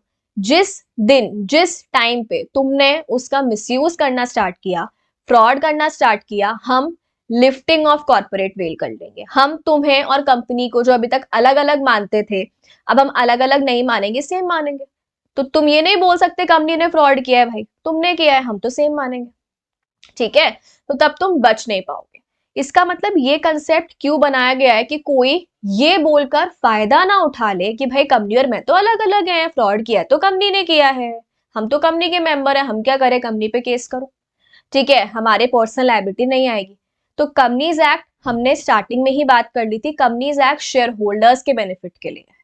ठीक है, बेनिफिट के लिए है या इन्वेस्टर्स के बेनिफिट के लिए या पब्लिक के बेनिफिट के लिए है। अगर कोई उसको मिसयूज करेगा, किसी के साथ गलत करेगा, तो ऑब्वियस सी बात है वो लाइबल होगा, पर्सनली लाइबल होगा, अनलिमिटेड उसकी लाइबिलिटी आ जाएगी। ठीक है, सो हम कह सकते हैं लिफ्टिंग ऑफ कॉर्पोरेट वेल एक एक्सेप्शन है। एक्सेप्शन, देखो लॉ में हम बहुत जगह पे एक वर्ड पढ़ेंगे एक्सेप्शन। इसका मतलब नॉर्मली ऐसा होता है, बट एक्सेप्शन है इसका मतलब इस पर्टिकुलर केस में उल्टा होगा। अभी तक जो हमने पढ़ा वो होता है, बट इस केस में ऐसा नहीं होगा। तो अभी तक हमने क्या पढ़ा, सेपरेट लीगल एंटिटी वाला कंसेप्ट चलता है, बट एक्सेप्शन वाले केस में वो कंसेप्ट फॉलो नहीं होगा। ठीक है, तो हम कह सकते हैं सेपरेट लीगल एंटिटी वाले कंसेप्ट का एक्सेप्शन है लिफ्टिंग ऑफ कॉर्पोरेट वेल वाला कंसेप्ट। ठीक है, चलो अब देखते हैं इसमें ये क्या है। सबसे पहले तो आपको डेफिनेशन गिवन है कि भाई कॉर्पोरेट वेल क्या होता है। It is a legal concept where, ऐसा कंसेप्ट जहां पे कंपनी सेपरेट होती है मेंबर से, हम जानते हैं, मतलब ये कुछ भी नहीं है। कॉर्पोरेट वेल का मतलब तो क्या है, सेपरेट लीगल एंटिटी। जनरली ऐसा ही होता है कि कंपनी और मेंबर्स सेम नहीं होते, लेकिन लिफ्टिंग ऑफ कॉर्पोरेट वेल, जब वेल लिफ्ट हो जाती है तो कंपनी और मेंबर्स को हम एक ही मानते हैं, treated one and the same. ठीक है, सो हम कह सकते हैं लिफ्टिंग ऑफ कॉर्पोरेट वेल एक एक्सेप्शन है। किसका एक्सेप्शन है, सेपरेट लीगल एंटिटी वाले कंसेप्ट का। ठीक है, अब देखो क्या बोला, सेपरेट लीगल एंटिटी वाला कंसेप्ट एक स्टैट्यूटरी प्रिविलेज है, मतलब लॉ ने आपको यहां पर एक बेनिफिट दिया है, प्रिविलेज दिया है। प्रिविलेज मतलब बेनिफिट दिया है, और उसे हमें सिर्फ लीगल बोनाफाइड पर्पसेस के लिए यूज करना है। गुड फेथ आपने पढ़ा होगा, फाउंडेशन में हम पढ़ते हैं, कॉन्ट्रैक्ट वगैरह में आता है, गुड फेथ में हमें यूज करना है। यानी बेनिफिट दिया है तो सही तरीके से यूज करो, लॉ के अकॉर्डिंग यूज करो, लीगली यूज करो, बिजनेस पर्पस के लिए यूज करो जो कि लीगल है। जिस टाइम पे जैसे ही आपने कोई फ्रॉड किया, कोई डिसऑनेस्ट काम किया, अनलॉफुल काम किया, सेपरेट लीगल एंटिटी वाले कंसेप्ट को डिसरिगार्ड कर दिया जाएगा, यानी गड्ढे में गया, वेल उठ जाएगी। जिसने गलती की है उसको निकाल के पकड़ के लेके आएंगे, उसके ऊपर केस होगा। So lifting of veil implies looking behind the company and dealing with the members या मैनेजर्स, मतलब जो भी मेंबर है, डायरेक्टर है, जो भी गलत कर रहा है उससे पर्सनली डील करना। ठीक है, 10 court will apply the principle and take action. किसके ऊपर एक्शन लिया जाएगा, जिसने गलत काम किया है, चाहे वो मेंबर है, चाहे वो कंट्रोलिंग पर्सन है, डायरेक्टर है, और उसको पर्सनली लायबल बनाया जाएगा। क्लियर है, ठीक है। सो क्या कॉर्पोरेट वेल हमें पियर्स करनी है, मतलब लिफ्ट करनी है ना। मैंने आपको बताया कि इस कंसेप्ट को हम लिफ्टिंग ऑफ वेल या पियर्सिंग थ्रू द वेल कुछ भी बोल सकते हैं। तो अगर लीगल बिजनेस यूज है तो हमें वेल को लिफ्ट नहीं करना है, फ्रॉडलेंट यूज है, फ्रॉड करा है, डिसऑनेस्ट यूज है, तो हमें वेल को लिफ्ट कर देना है। ठीक है, चलो अब इसके बाद में आते हैं हम lifting of corporate veil under judicial interpretation, मतलब आपको कोर्ट के जजमेंट्स, केस लॉज के थ्रू ये समझाया जाएगा कि कब कब आपकी वेल लिफ्ट हुई है। देखो क्या होता है कि नॉर्मली हम हर चीज को है ना लॉ में लिख नहीं सकते, बिकॉज आपने देखा होगा कि जो बंदा फ्रॉड कर रहा है, क्राइम कर रहा है, तो अगर हमने लॉ में कुछ चीज लिख दी तो अब वो नया तरीका ढूंढता है, लॉ में लूप होल ढूंढता है, नए तरीके से फ्रॉड करता है। ठीक है, तो इसीलिए हम एक्ट के अलावा केस लॉज भी पढ़ते हैं कि यार ऐसा एक केस हो रखा है, जैसे अभी हमने सैलेमन वाला केस पढ़ा था, तो सैलेमन वाले केस में एक्चुअली वो सब चीजें हुई थी कि हमें समझ में आया सेपरेट लीगल एंटिटी वाला कंसेप्ट काम करता है। अब यहाँ पे भी बहुत सारे हम केस लॉज पढ़ेंगे जहां पर हम ये देखेंगे कि भाई उस पर्सन ने क्या करा, सेपरेट लीगल एंटिटी वाले कंसेप्ट का मिसयूज किया अपने बेनिफिट के लिए, अपने पर्सनल फ्रॉडुलेंट पर्पस के लिए, और कोर्ट में केस गया, कोर्ट ने लिफ्ट किया कॉर्पोरेट वेल। ठीक है, तो अगर आगे जाके ऐसा कोई भी सिमिलर केस होता है तो हम क्या बोलते हैं, तो कोई क्वेश्चन आता है तो हम क्या बोलते हैं, इस केस लॉ का रेफरेंस देते हैं हम कि ऐसा सेम चीज इस केस में हुआ था, कोर्ट ने ऐसा कहा था, तो अभी भी हम ऐसा ही मानेंगे। ठीक है, चलो तो in following cases courts lifted the corporate veil, well lift हुई और एक्चुअल पर्संस को पनिश किया जिन्होंने गलत किया था, हु डिड रॉन्ग, फ्रॉड या अनलॉफुल एक्टिविटीज। ठीक है, अब सुनो ध्यान से। अब देखो क्या है, अगेन आपका जो स्टडी मैट है, इंस्टीट्यूट का मॉड्यूल है, वहां पर हेडिंग दे दी, हेडिंग के साथ 2-3 लाइंस दे दी और केस का नाम दे दिया। अब समझाया ही नहीं है कि उस केस में क्या हुआ है, तो अब केस को समझाएंगे ही नहीं तो आपको समझ भी नहीं आएगा कि अच्छा ठीक है, हमें फिर याद करना पड़ेगा। तो इसीलिए हम प्रॉपर केस की जो समरी है उसको भी यहाँ पे डिस्कस करने वाले हैं। ठीक है, देखो सबसे पहले क्या बोला, किस केस में जो आपकी वेल है वो कोर्ट ने लिफ्ट करी है। तो पहला कौन सा केस है, अगर कोई पर्सन क्या कर रहा है, फ्रॉड कर रहा है या इम्प्रॉपर कंडक्ट कर रहा है, गलत काम कर रहा है, फ्रॉड कर रहा है। फ्रॉड अगर आप करोगे तो ऑब्वियस सी बात है लाइबल हो। इसके लिए हमें केस लॉ पढ़ना है। ऐसा केस हुआ था जिसका नाम है जॉन्स वर्सेस लिपमैन। देखो ये जनरली बाहर के, इंडिया के बाहर के केस लॉज है, ठीक है, इसीलिए थोड़े से उल्टे फुल्टे नाम आपको यहाँ पे मिलने वाले हैं। तो केस का नाम क्या है, जॉन्स वर्सेस लिपमैन। एक जो केस के नाम है ना आपको याद करने होंगे, ठीक है। तो केस का नाम क्या है, जॉन्स वर्सेस लिपमैन। अब सुनो इस केस में क्या हुआ था। देखो दो लोग थे, एक जॉन्स है ऑब्वियस सी बात है और एक लिपमैन है। जॉन्स और लिपमैन दो लोग हैं, इनके बीच में एक एग्रीमेंट हुआ था। किस चीज का एग्रीमेंट हुआ था, टू सेल लैंड। लिपमैन था सेलर, लिपमैन कौन है, सेलर, और जॉन्स कौन है, जॉन्स है बायर। और इनके बीच में लैंड को बेचने का, इनके बीच में लैंड को बेचने का एक एग्रीमेंट हुआ, ठीक है। इसका मतलब इन्होंने डिसाइड किया कि एट अ फ्यूचर, आपने पढ़ा होगा फाउंडेशन में, एक होता है कि पूरी सेल हो गई, एक होता है एग्रीमेंट टू सेल कि हम फ्यूचर डेट पे सेल करेंगे, है ना। तो एग्रीमेंट हुआ है अभी कि हम एक फ्यूचर डेट पे सेल करेंगे, ठीक है भाई। अब सुनो क्या हुआ, जो लिपमैन था ना, लिपमैन एग्रीमेंट तो कर लिया, इसको कुछ टाइम के बाद जाके पता चला, किसी फ्रेंड ने बताया, कुछ हुआ, इसको पता चला आगे जाके कि यार जो मैंने इसको लैंड बेचा है, जैसे फॉर एग्जाम्पल हम ये जो वैल्यूज ले रहे हैं ना, ये हम इमेजिनरी ऐसे एग्जाम्पल में मैं आपको बता रही हूँ। तो मान लो ये एग्रीमेंट हुआ था लैंड को बेचने का 1 CR का, ऑब्वियस सी बात है ये एक्चुअल वैल्यूज नहीं है, उनमें हम एग्जाम्पल ले रहे हैं। तो मान लो ये एग्रीमेंट हुआ है कि भाई 1 करोड़ में वो लैंड बेचेगा जोन्स को। आगे जाके लिपमैन को पता चला कि यार ये जो लैंड है ना, जो मैं इसको 1 करोड़ का बेचने वाला हूँ, इसकी प्राइस आगे जाके बहुत ज्यादा बढ़ने वाली है और ये लैंड मेरा 1 करोड़ से डायरेक्टली 5 करोड़ का हो जाएगा। तो लिपमैन को तो टेंशन हो गई, यार शिट ये मैंने क्या कर दिया, अब तो जॉन्स का फायदा हो जाएगा। तो अब लिपमैन ने आगे जाके ये सोचा कि यार कैसे भी करके मैं इस लैंड को जॉन्स को ना बेचूं। बट ऑब्वियस सी बात है, अभी ये जो है हम कह सकते हैं एग्रीमेंट हो गया, तो अभी जॉन्स के पास तो राइट है, ये जा सकता है कोर्ट में अगर लिपमैन ने मना किया तो, ठीक है। और ये जाके कोर्ट को बोल सकता है, क्या बोल सकता है कि देखो लिपमैन ने एग्रीमेंट किया था, अभी उसने जो है ये एग्रीमेंट कैंसिल कर दिया, है ना। ये सब चीजें हो सकती है। तो लिपमैन ने सोचा कि यार ये जॉन्स फालतू के ड्रामे करेगा। अच्छा आपने पढ़ा होगा कि अगर हम कॉन्ट्रैक्ट का ब्रीच वगैरह कर देते हैं तो अलग अलग रेमेडीज होती हैं, है ना। तो आपके माइंड में ये आ रहा होगा कि ऐसा जो लिपमैन था बेसिकली उसने भी ये सोचा पहले तो कि यार मैं कॉन्ट्रैक्ट ब्रीच कर देता हूँ, बोल देता हूँ कि मैं नहीं दूंगा, ठीक है, और जितने भी डैमेजेस जॉन्स मांगेगा मैं उसको वो डैमेजेस वगैरह पे कर दूंगा। बट इसमें एक और चीज होती है रेमेडी, अगर आपको याद हो, स्पेसिफिक परफॉर्मेंस, है ना।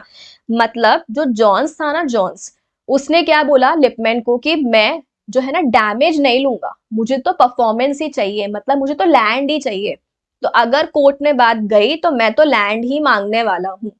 तो अब लिपमैन ने सोचा यार ये तो बिल्कुल है ना बेकार आदमी है, बेकार तो एक्चुअली खुद था बट ठीक है जो भी है। तो अब उसने क्या सोचा कि यार ये जॉन्स जाके कोर्ट में बोल देगा मुझे तो लैंड ही चाहिए, तो प्रॉब्लम हो जाएगी। तो अब मैं कैसे करके इस एग्रीमेंट को कैंसिल करूं। अब बहुत ध्यान से सुनना, इसने ना दिमाग चलाया, इस लिपमैन ने अपना दिमाग चलाया। क्या दिमाग चलाया, इसने अपना दिमाग चलाया कि भाई क्या बना लेते हैं, एक कंपनी बना लेते हैं, ठीक है।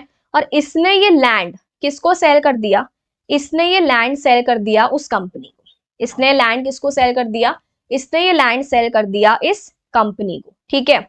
अब जो जॉन्स था, जॉन्स को क्या बोलता है कि सुन, मतलब लिपमैन जो था वो जॉन्स को बोलता है कि सुन भाई, अब तो कोर्ट में जाके मुझसे स्पेसिफिक परफॉर्मेंस नहीं मांग सकता, कोर्ट जो है वो तुझे लैंड को नहीं दे सकती। क्यों नहीं दे सकती, क्योंकि लैंड मेरा है ही नहीं। लैंड मेरा होता तो कोर्ट तुझे दे देती, मैं तुझे बेच देता, लेकिन लैंड मेरा है ही नहीं। अब लैंड तो किसका है, कंपनी का। तो जॉन्स बोला कंपनी तो तेरी है। तो लिपमैन ने क्या बोला, गधे जाके कंपनीज एक्ट पढ़, वहां पे एक फीचर है कंपनी का, सेपरेट लीगल एंटिटी। वो फीचर क्या बात करता है, ओनर अलग है और कंपनी अलग है। तो मैंने कंपनी बनाई तो क्या हो गया, कंपनी तो अलग है, लैंड अभी कंपनी के नाम पे है, हमने पढ़ा है सेपरेट प्रॉपर्टी।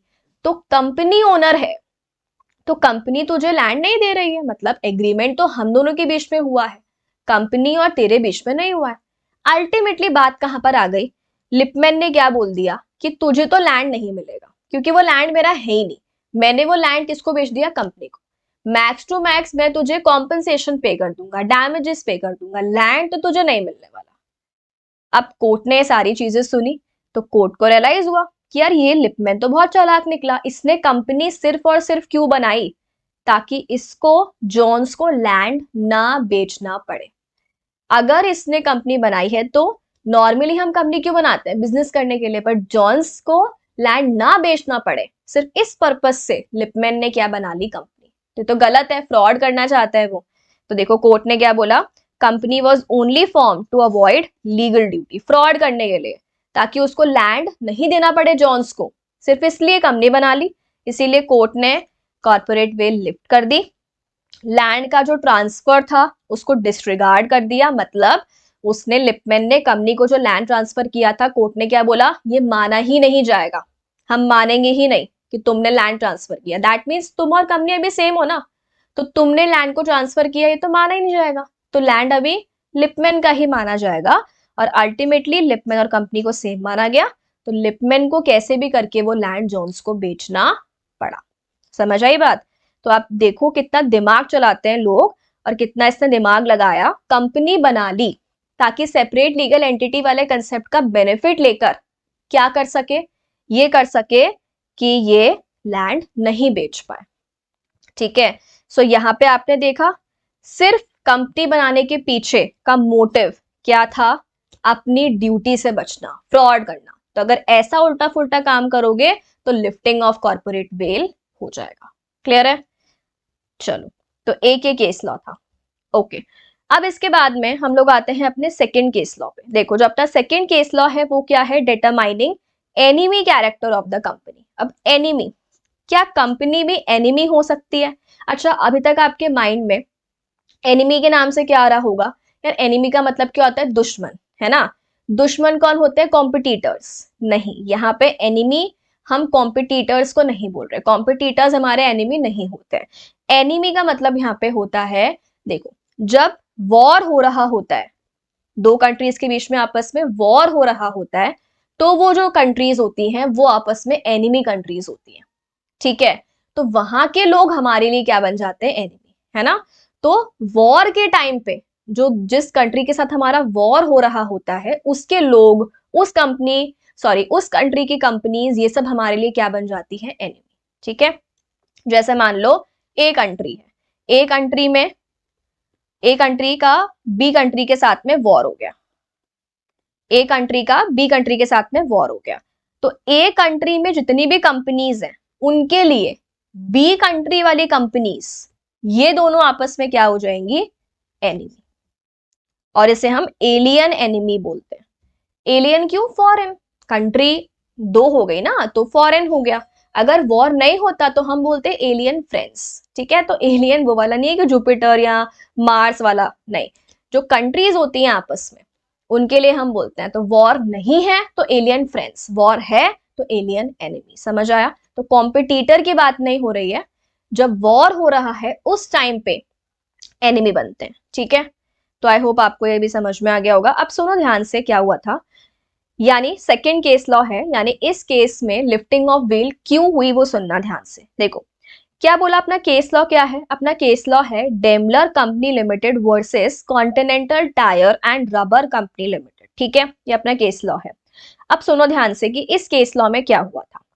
देखो क्या था, एक जर्मनी की कंपनी थी, एक जर्मनी की कंपनी थी, उस जर्मनी वाली कंपनी ने एक कंपनी इनकॉर्पोरेट की इंग्लैंड में। ठीक है, एक कंपनी का बनाई इंग्लैंड में, और उस कंपनी का नाम क्या था, कॉन्टिनेंटल टायर्स। अभी हमने ऊपर जो दो नाम पढ़े ना, तो जो ये कंपनी बनाई थी इसका नाम क्या था, ये वाली कंपनी है, ये continental tyre and rubber company limited पूरा नाम है। ठीक है, तो ये किसने बनाई है, जर्मन ने, जर्मन कंपनी ने, लेकिन कहां पर बनाई है, इंग्लैंड में। तो ये कंपनी इनकॉर्पोरेट कहां पर हुई है, इंग्लैंड में। ठीक है, लेकिन इस कंपनी में, जो ये कॉन्टिनेंटल वाली कंपनी है तो इंग्लैंड में, लेकिन इस कंपनी में ऑलमोस्ट सारे शेयर्स किसके पास थे, जर्मनी वालों के पास थे। मतलब ऑलमोस्ट मेजोरिटी ऑफ शेयर्स तो इसी कंपनी ने ले रखे थे, जर्मन कंपनी ने, बिकॉज इसी ने बनाया था, तो मेजोरिटी शेयर्स तो इसी के पास थे। और जो ये कॉन्टिनेंटल वाले के डायरेक्टर्स थे उनके पास कुछ शेयर्स थे, बचे कुछ शेयर्स थे, ठीक है। तो वो जो डायरेक्टर्स थे वो भी कौन थे, जर्मन सिटीजन। यानी अल्टीमेटली तुम ये मानो जो कॉन्टिनेंटल वाली कंपनी थी ना, कॉन्टिनेंटल वाली कंपनी में एक शेयर को छोड़ के बाकी सारे शेयर्स किसके पास थे, ये जर्मनी वाली कंपनी के पास में। और जो डायरेक्टर्स थे वो भी कौन थे, जर्मन सिटीजन, उनके पास में। Held all shares except one, एक को छोड़ के बाकी सारे जर्मनी के लोगों के पास थे। तो है इंग्लैंड में, बट अल्टीमेट कंट्रोल किसका रहा, जर्मनी वालों का। यहां तक क्लियर है, चलो आगे।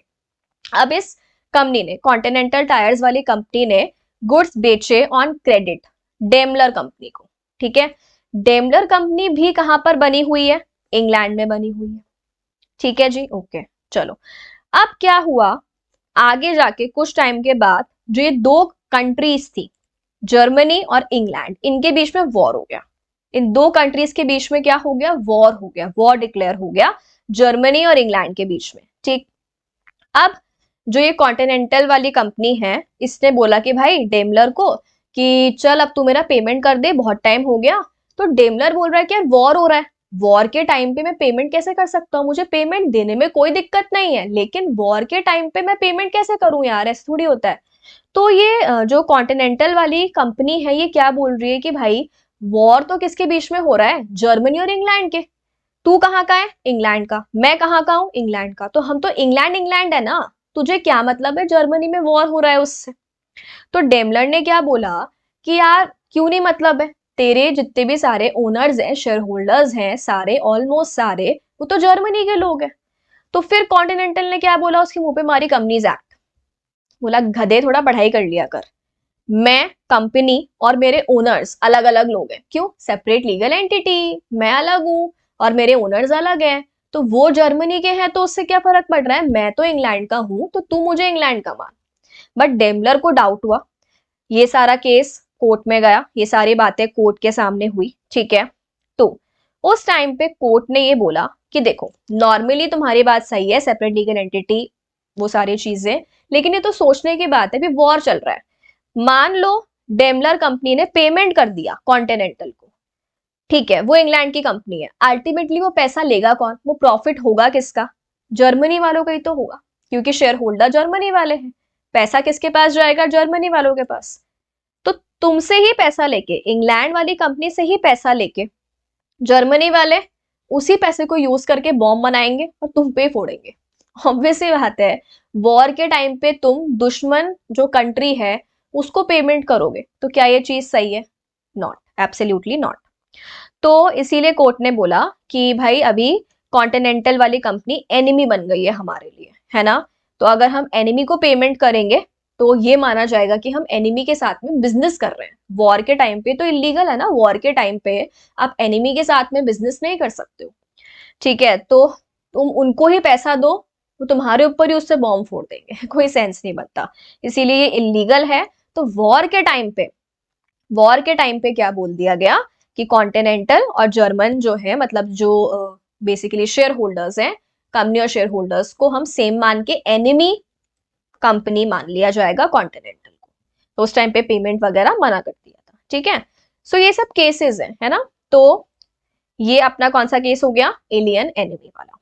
चलो अब इसके बाद में हम लोग आते हैं अपने नेक्स्ट केस पे। देखो अब अपना जो नेक्स्ट केस है वो सुनना ध्यान से। नेक्स्ट, अच्छा अभी तक हमने दो केसेस पढ़े हैं। पहला केस अपना कौन सा केस था, जॉन्स वर्सेस लिपमैन, है ना, जिसमें फ्रॉड हुआ था। एंड जो अपना सेकंड केस है वो सेकंड केस अपना कौन सा था, डेमलर और कॉन्टिनेंटल वाला, ठीक है। एक बार है ना इसको, अगर ये आपको थोड़ा सा केस जो है वो वापस सुनना हो तो वापस से सुन लेना, एक बार वीडियो को रिपीट करके सुन लेना, ठीक है।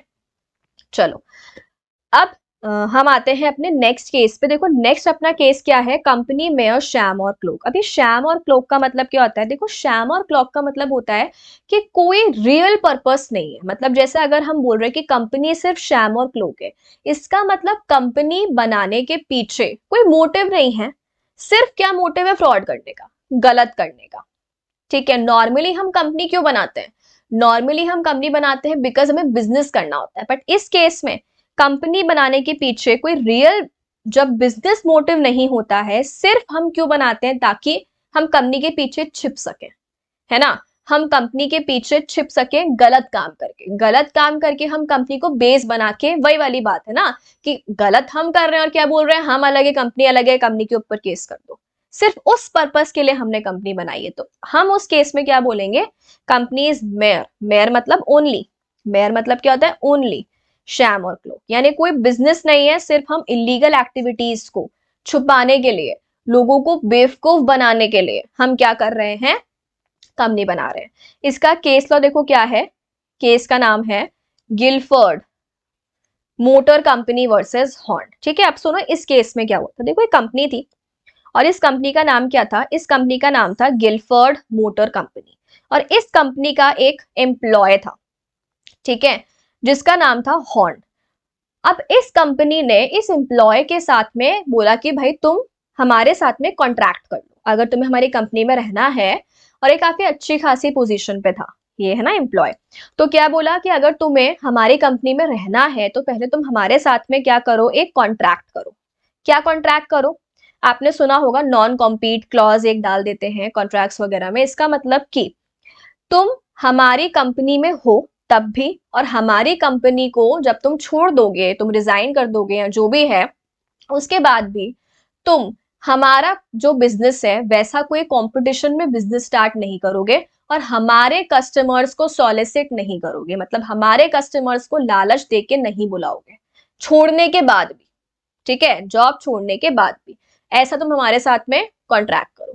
तो इस हॉर्न ने, एम्प्लॉय ने उस टाइम पे तो बोल दिया हाँ ठीक है चलो कर लेता हूँ। तो क्या कॉन्ट्रैक्ट था, horn will not solicit. Solicit का मतलब होता है कि कस्टमर्स को अट्रैक्ट करना। Solicit companies customers even after leaving his job. ठीक है, अब हॉर्न ने जॉब छोड़ दी। अब जॉब छोड़ के यार वो, उसको ये लग रहा है कि यार मैंने अभी इतने टाइम तक इस कंपनी में काम किया, मुझे सब कुछ पता है कि यार ये कंपनी कैसे काम करती है, काफी प्रॉफिट कैसे कमाया जाता है, ये सब चीजें। लेकिन अब मैं जो है खुद का अगर बिजनेस करता हूँ सिमिलर टाइप का, तो वो तो मैं नहीं कर पाऊंगा। क्यों नहीं कर पाऊंगा, बिकॉज मैंने कॉन्ट्रैक्ट कर रखा है, बट इसको सिमिलर टाइप का बिजनेस करना था और कंपनी के कस्टमर्स को भी अट्रैक्ट करना था। तो अब इसने सोचा कि यार अगर मैंने कॉन्ट्रैक्ट, वही है, कॉन्ट्रैक्ट का ब्रीच किया तो मेरे ऊपर केस हो जाएगा, तो वो तो मैं नहीं कर सकता हूँ। तो इसने क्या दिमाग लगाया कि चलो मैं मेरे नाम से नहीं करूंगा। इसने जॉब छोड़ने के बाद क्या बनाई, कंपनी। वही दिमाग लगाया ना इसने भी, मेरे नाम से नहीं करूंगा, कंपनी बना लेता हूँ, कंपनी के नाम से कर लूंगा सेम बिजनेस, कंपनी के नाम से कस्टमर्स को अट्रैक्ट कर लूंगा, और फिर मुझे कोई ऑब्जेक्शन करेगा तो क्या बोलूंगा, कॉन्ट्रैक्ट तो मेरे साथ हुआ है, मैं और कंपनी तो अलग अलग लोग हैं, है ना। कंपनी सेपरेट लीगल एंटिटी है, कंपनी कॉम्पिटिशन में बिजनेस कर रही है, मैं थोड़ी कर रहा हूँ, मैं तो ओनर हूँ यार, मैं क्या कर सकता हूँ, हम तो अलग अलग लोग हैं।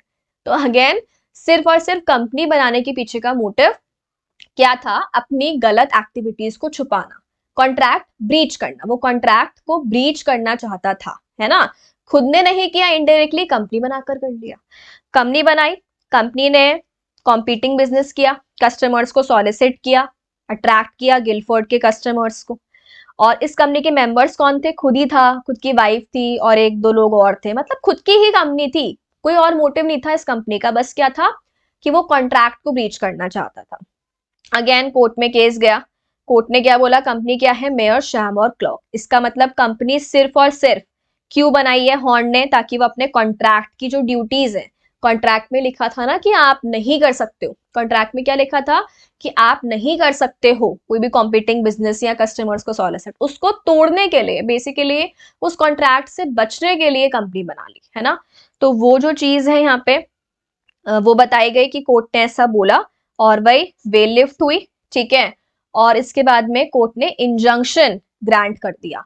इंजंक्शन ग्रांट कर दिया का मतलब क्या हो गया, स्टे ऑर्डर दे दिया। किसके ऊपर स्टे ऑर्डर दे दिया, हॉर्न और कंपनी के ऊपर, कि भाई तुम चाहे खुद, चाहे तुमने कंपनी बनाई है इसके थ्रू, जो ओरिजिनल कंपनी है गिलफोर्ड वाली, उसके कस्टमर्स को अट्रैक्ट नहीं करोगे। तो अल्टीमेटली ये बोला कि जो इस हॉर्न ने ये कंपनी बनाई थी, ये वाली कंपनी और जो हॉर्न है वो अलग अलग नहीं माने गए, बेल लिफ्ट किया और हॉर्न की गलती बता दी गई, मतलब दोनों सेम बता दिए गए और उनको रोक दिया कि भाई तुम ये काम नहीं करोगे, ठीक है। सो ये अपना क्या हो गया, कंपनी मेयर शैम और क्लॉक। चलो नेक्स्ट आ जाओ, देखो नेक्स्ट चैप्टर कौन सा केस लॉ है, केस लॉ नंबर 4। हेडिंग क्या है इसकी, avoidance of welfare legislation, welfare को रोकना। अब देखो इसका केस लॉ क्या है, देखो workman of associated rubber industry limited versus associated rubber industry limited, यानी इसी कंपनी के वर्कमैन इसी कंपनी के ऊपर केस कर रहे हैं, कंपनी का नाम दोनों में सेम है, एसोसिएटेड रबर इंडस्ट्री, और इसके वर्कमैन इसी कंपनी के ऊपर केस कर रहे हैं। अब देखो एक्चुअली क्या हुआ था, केस सुनो। सबसे पहले जो ये अपनी कंपनी थी, कौन सी, एसोसिएटेड रबर इंडस्ट्री लिमिटेड, इसने क्या कर रखा था, काफी इन्वेस्टमेंट कर रखे थे दूसरी कंपनी में, शेयर्स वगैरह में इन्वेस्टमेंट कर रखे थे। अब ऑब्वियस सी बात है कि अगर आपने कहीं पे इन्वेस्टमेंट वगैरह कर रखा है तो बदले में आपको डिविडेंड वगैरह ये सब इनकम जो है वो रिसीव होती है, और जो भी आपको इनकम मिलेगी वो आप अपने कहाँ पे शो करोगे, P&L में शो करोगे। और अपनी लेबर लॉस वगैरह जो होती है उसमें क्या होता है, उसमें बोला हुआ होता है कि अगर किसी कंपनी के अच्छे प्रॉफिट्स हो रहे हैं तो जितने अच्छे प्रॉफिट्स हैं उतना उनको बोनस देना होगा अपने वर्कमैन को, तो अगर प्रॉफिट ज्यादा है तो वर्कमैन को बोनस भी ज्यादा देना होगा, ठीक है। अब आगे जाके है ना इस कंपनी को ना चुभने लग गया कि यार हम इन्वेस्टमेंट कर रहे हैं, इन्वेस्टमेंट करके जो हमारी एक्स्ट्रा डिविडेंड की इनकम आ रही है, अगर हमारी इनकम ज्यादा शो हो रही है तो उससे हमें तो लॉस हो रहा है, क्यों, क्योंकि हमें वर्कमैन को बोनस ज्यादा देना पड़ रहा है। इसका मतलब अगर इनकम हमें ज्यादा दिख रही है तो वर्कमैन का बोनस भी तो ज्यादा हमें देना पड़ रहा है, तो इनको ये चीज है ना प्रॉब्लमैटिक लगने लग गई कि क्यों दे हम अपने वर्कमैन को, हमें नहीं देना है ये सब ये सोचने लग गए।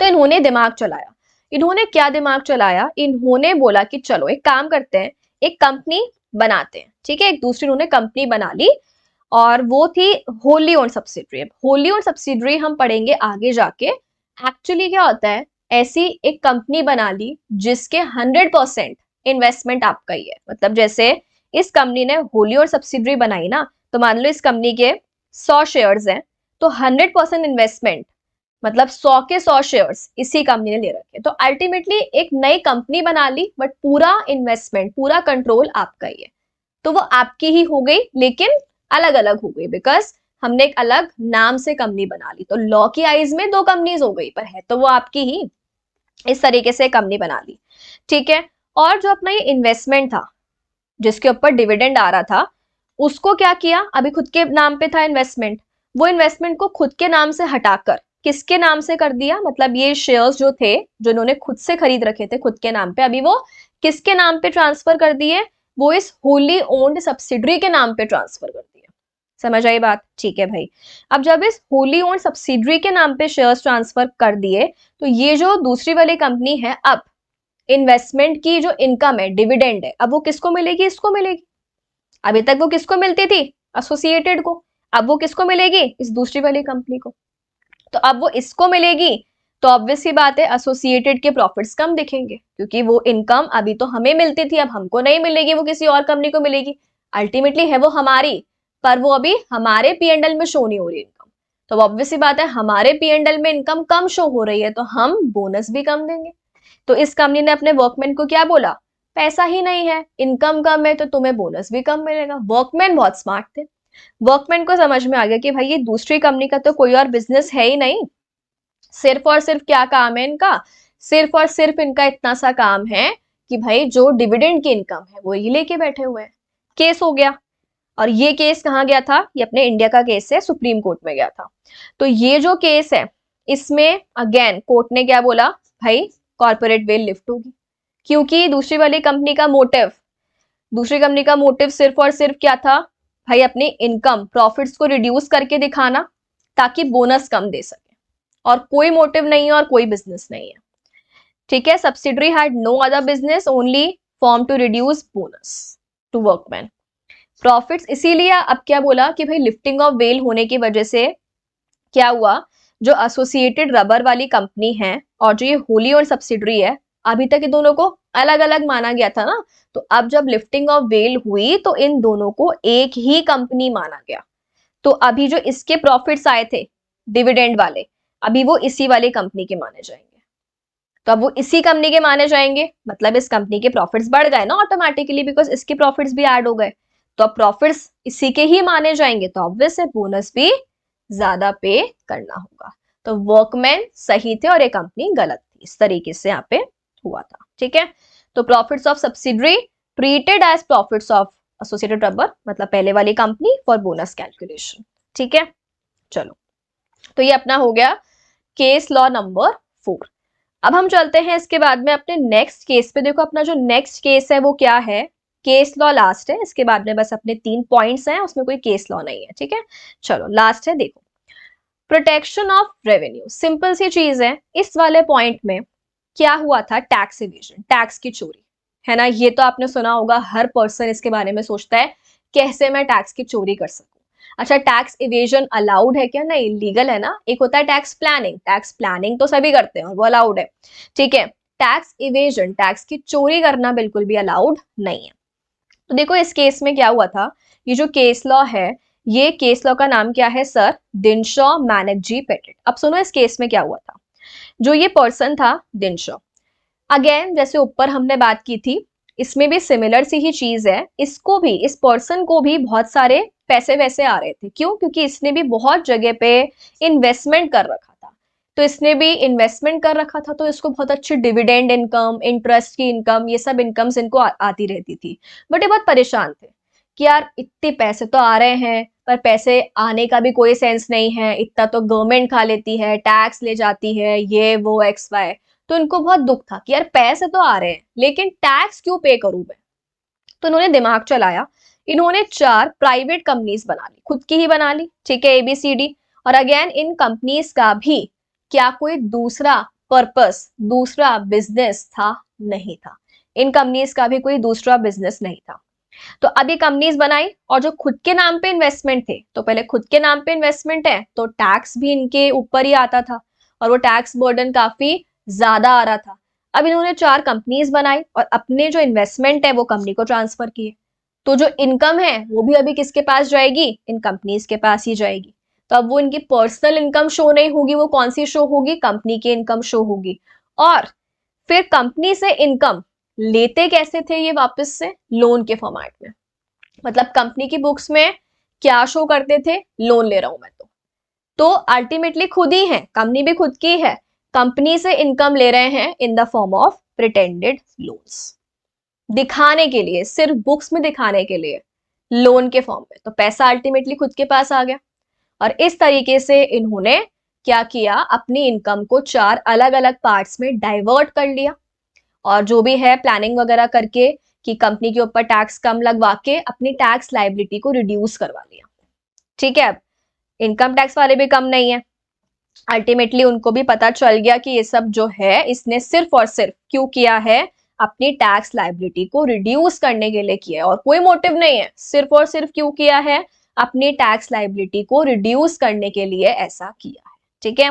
All this was done to reduce tax liability of Dinshaw. अब अगेन गया मैटर कोर्ट में, तो कोर्ट ने क्या बोला? ऑब्वियस सी बात है, कंपनीज बनाने के पीछे कोई और मोटिव है ही नहीं, जस्ट टू वेट टैक्सेस। मतलब अभी तक हमने जो भी केस लॉस पढ़े हैं, सब में आपने देखा कि बंदा कंपनी क्यों बना रहा है, कोई बिजनेस करने के लिए नहीं बना रहा है, गलत काम करने के लिए बना रहा है। यहां पर उसने कंपनी क्यों बनाई? टैक्स इवेजन, टैक्स की चोरी करने के लिए। लिफ्टिंग ऑफ वेल हुआ, कंपनीज के इनकम को किसकी इनकम माना गया? दिनशॉ। यानी कंपनीज और दिनशॉ को अलग अलग माना ही नहीं गया, सेम माना गया। तो अल्टीमेटली पेनल्टी वगैरह जो आएगी वो तो पे करनी है, और टैक्स भी पे करना है उसको खुद को ही, तो सबको सेम माना गया, ठीक है। तो ये अपना हो गया केस लॉ नंबर 5। तो ये कुछ केस लॉज हैं।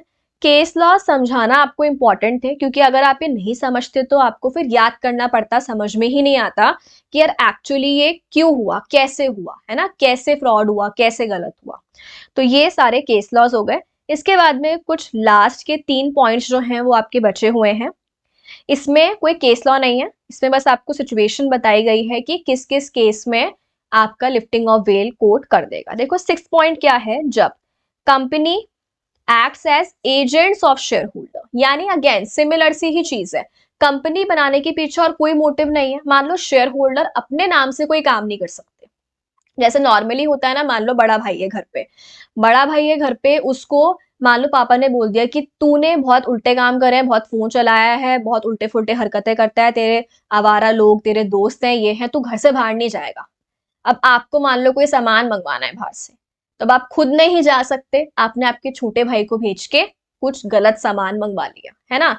तो अल्टीमेटली आपका जो छोटा भाई है वो आपका एजेंट ही तो है, ठीक है। तब वो पिटेगा या आप भी पिटोगे, दोनों पिटोगे, क्योंकि आपने उसको कैसे यूज किया, एज एन एजेंट। जो काम आप खुद के नाम से नहीं कर सकते थे वो आपने उससे करवा लिया। सिमिलरली वैसे शेयर होल्डर्स कोई काम खुद से नहीं कर सकते, तो उन्होंने बचने के लिए कंपनी बना ली और कंपनी के नाम से वो काम करवा लिया। तो कंपनी बनाने के पीछे सिर्फ और सिर्फ क्या मोटिव है कि भाई हम खुद नहीं कर पा रहे, कंपनी के नाम से करवा लेंगे तो हम बच जाएंगे सेपरेट लीगल एंटिटी वाले कंसेप्ट से। तो उस टाइम पे भी वेल लिफ्ट हो जाएगी, ठीक है। तो क्या बोला, तो बिजनेस कंपनी का नहीं माना जाएगा, क्योंकि कंपनी तो एजेंट है ना, तो बिजनेस किसका माना जाएगा, शेयर होल्डर्स का। और वो उनकी ही क्या हो जाएगी, अनलिमिटेड लाइबिलिटी उनकी ही हो जाएगी। 7 पॉइंट क्या आता है, to punish for contempt of court.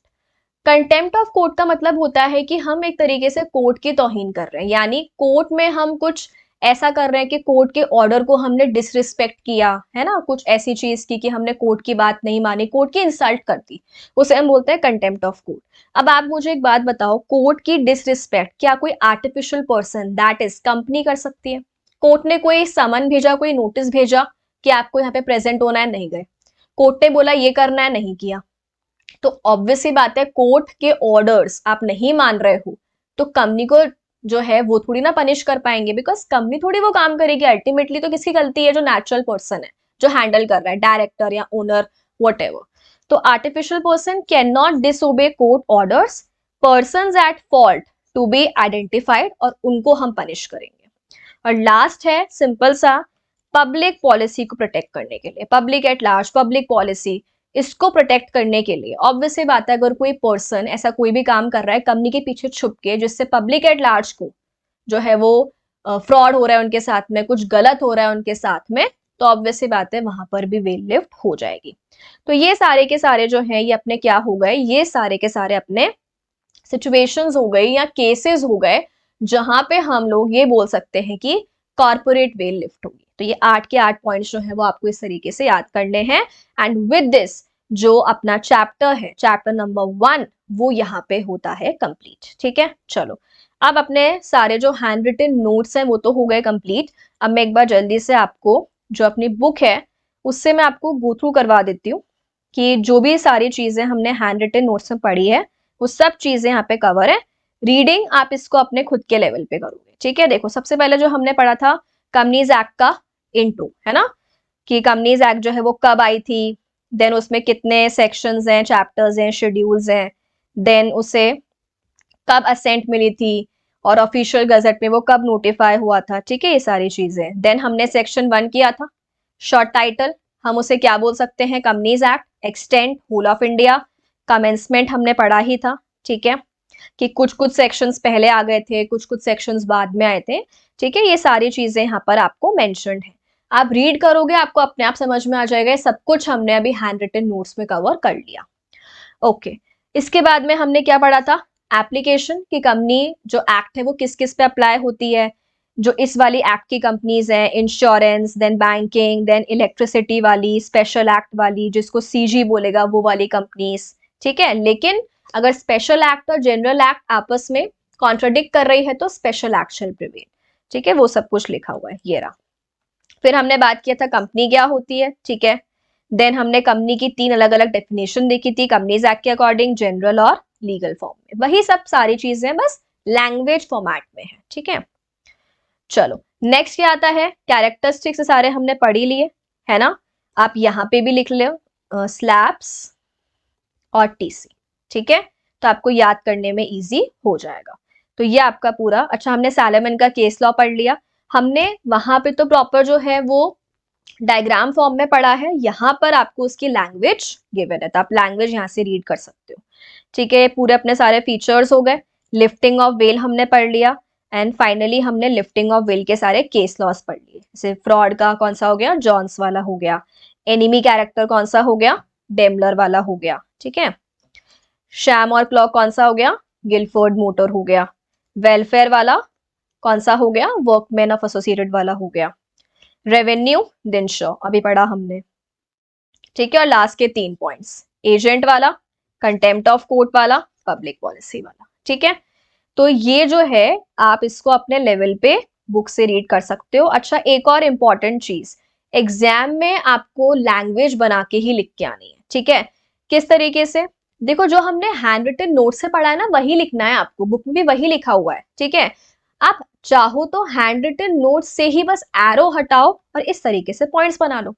एक बार आप लोग अपने लेवल पे जब हैंड रिटन नोट्स को पढ़ने के बाद एक बुक पढ़ोगे तो आपको समझ में आ जाएगा कि कैसे लिखना होता है।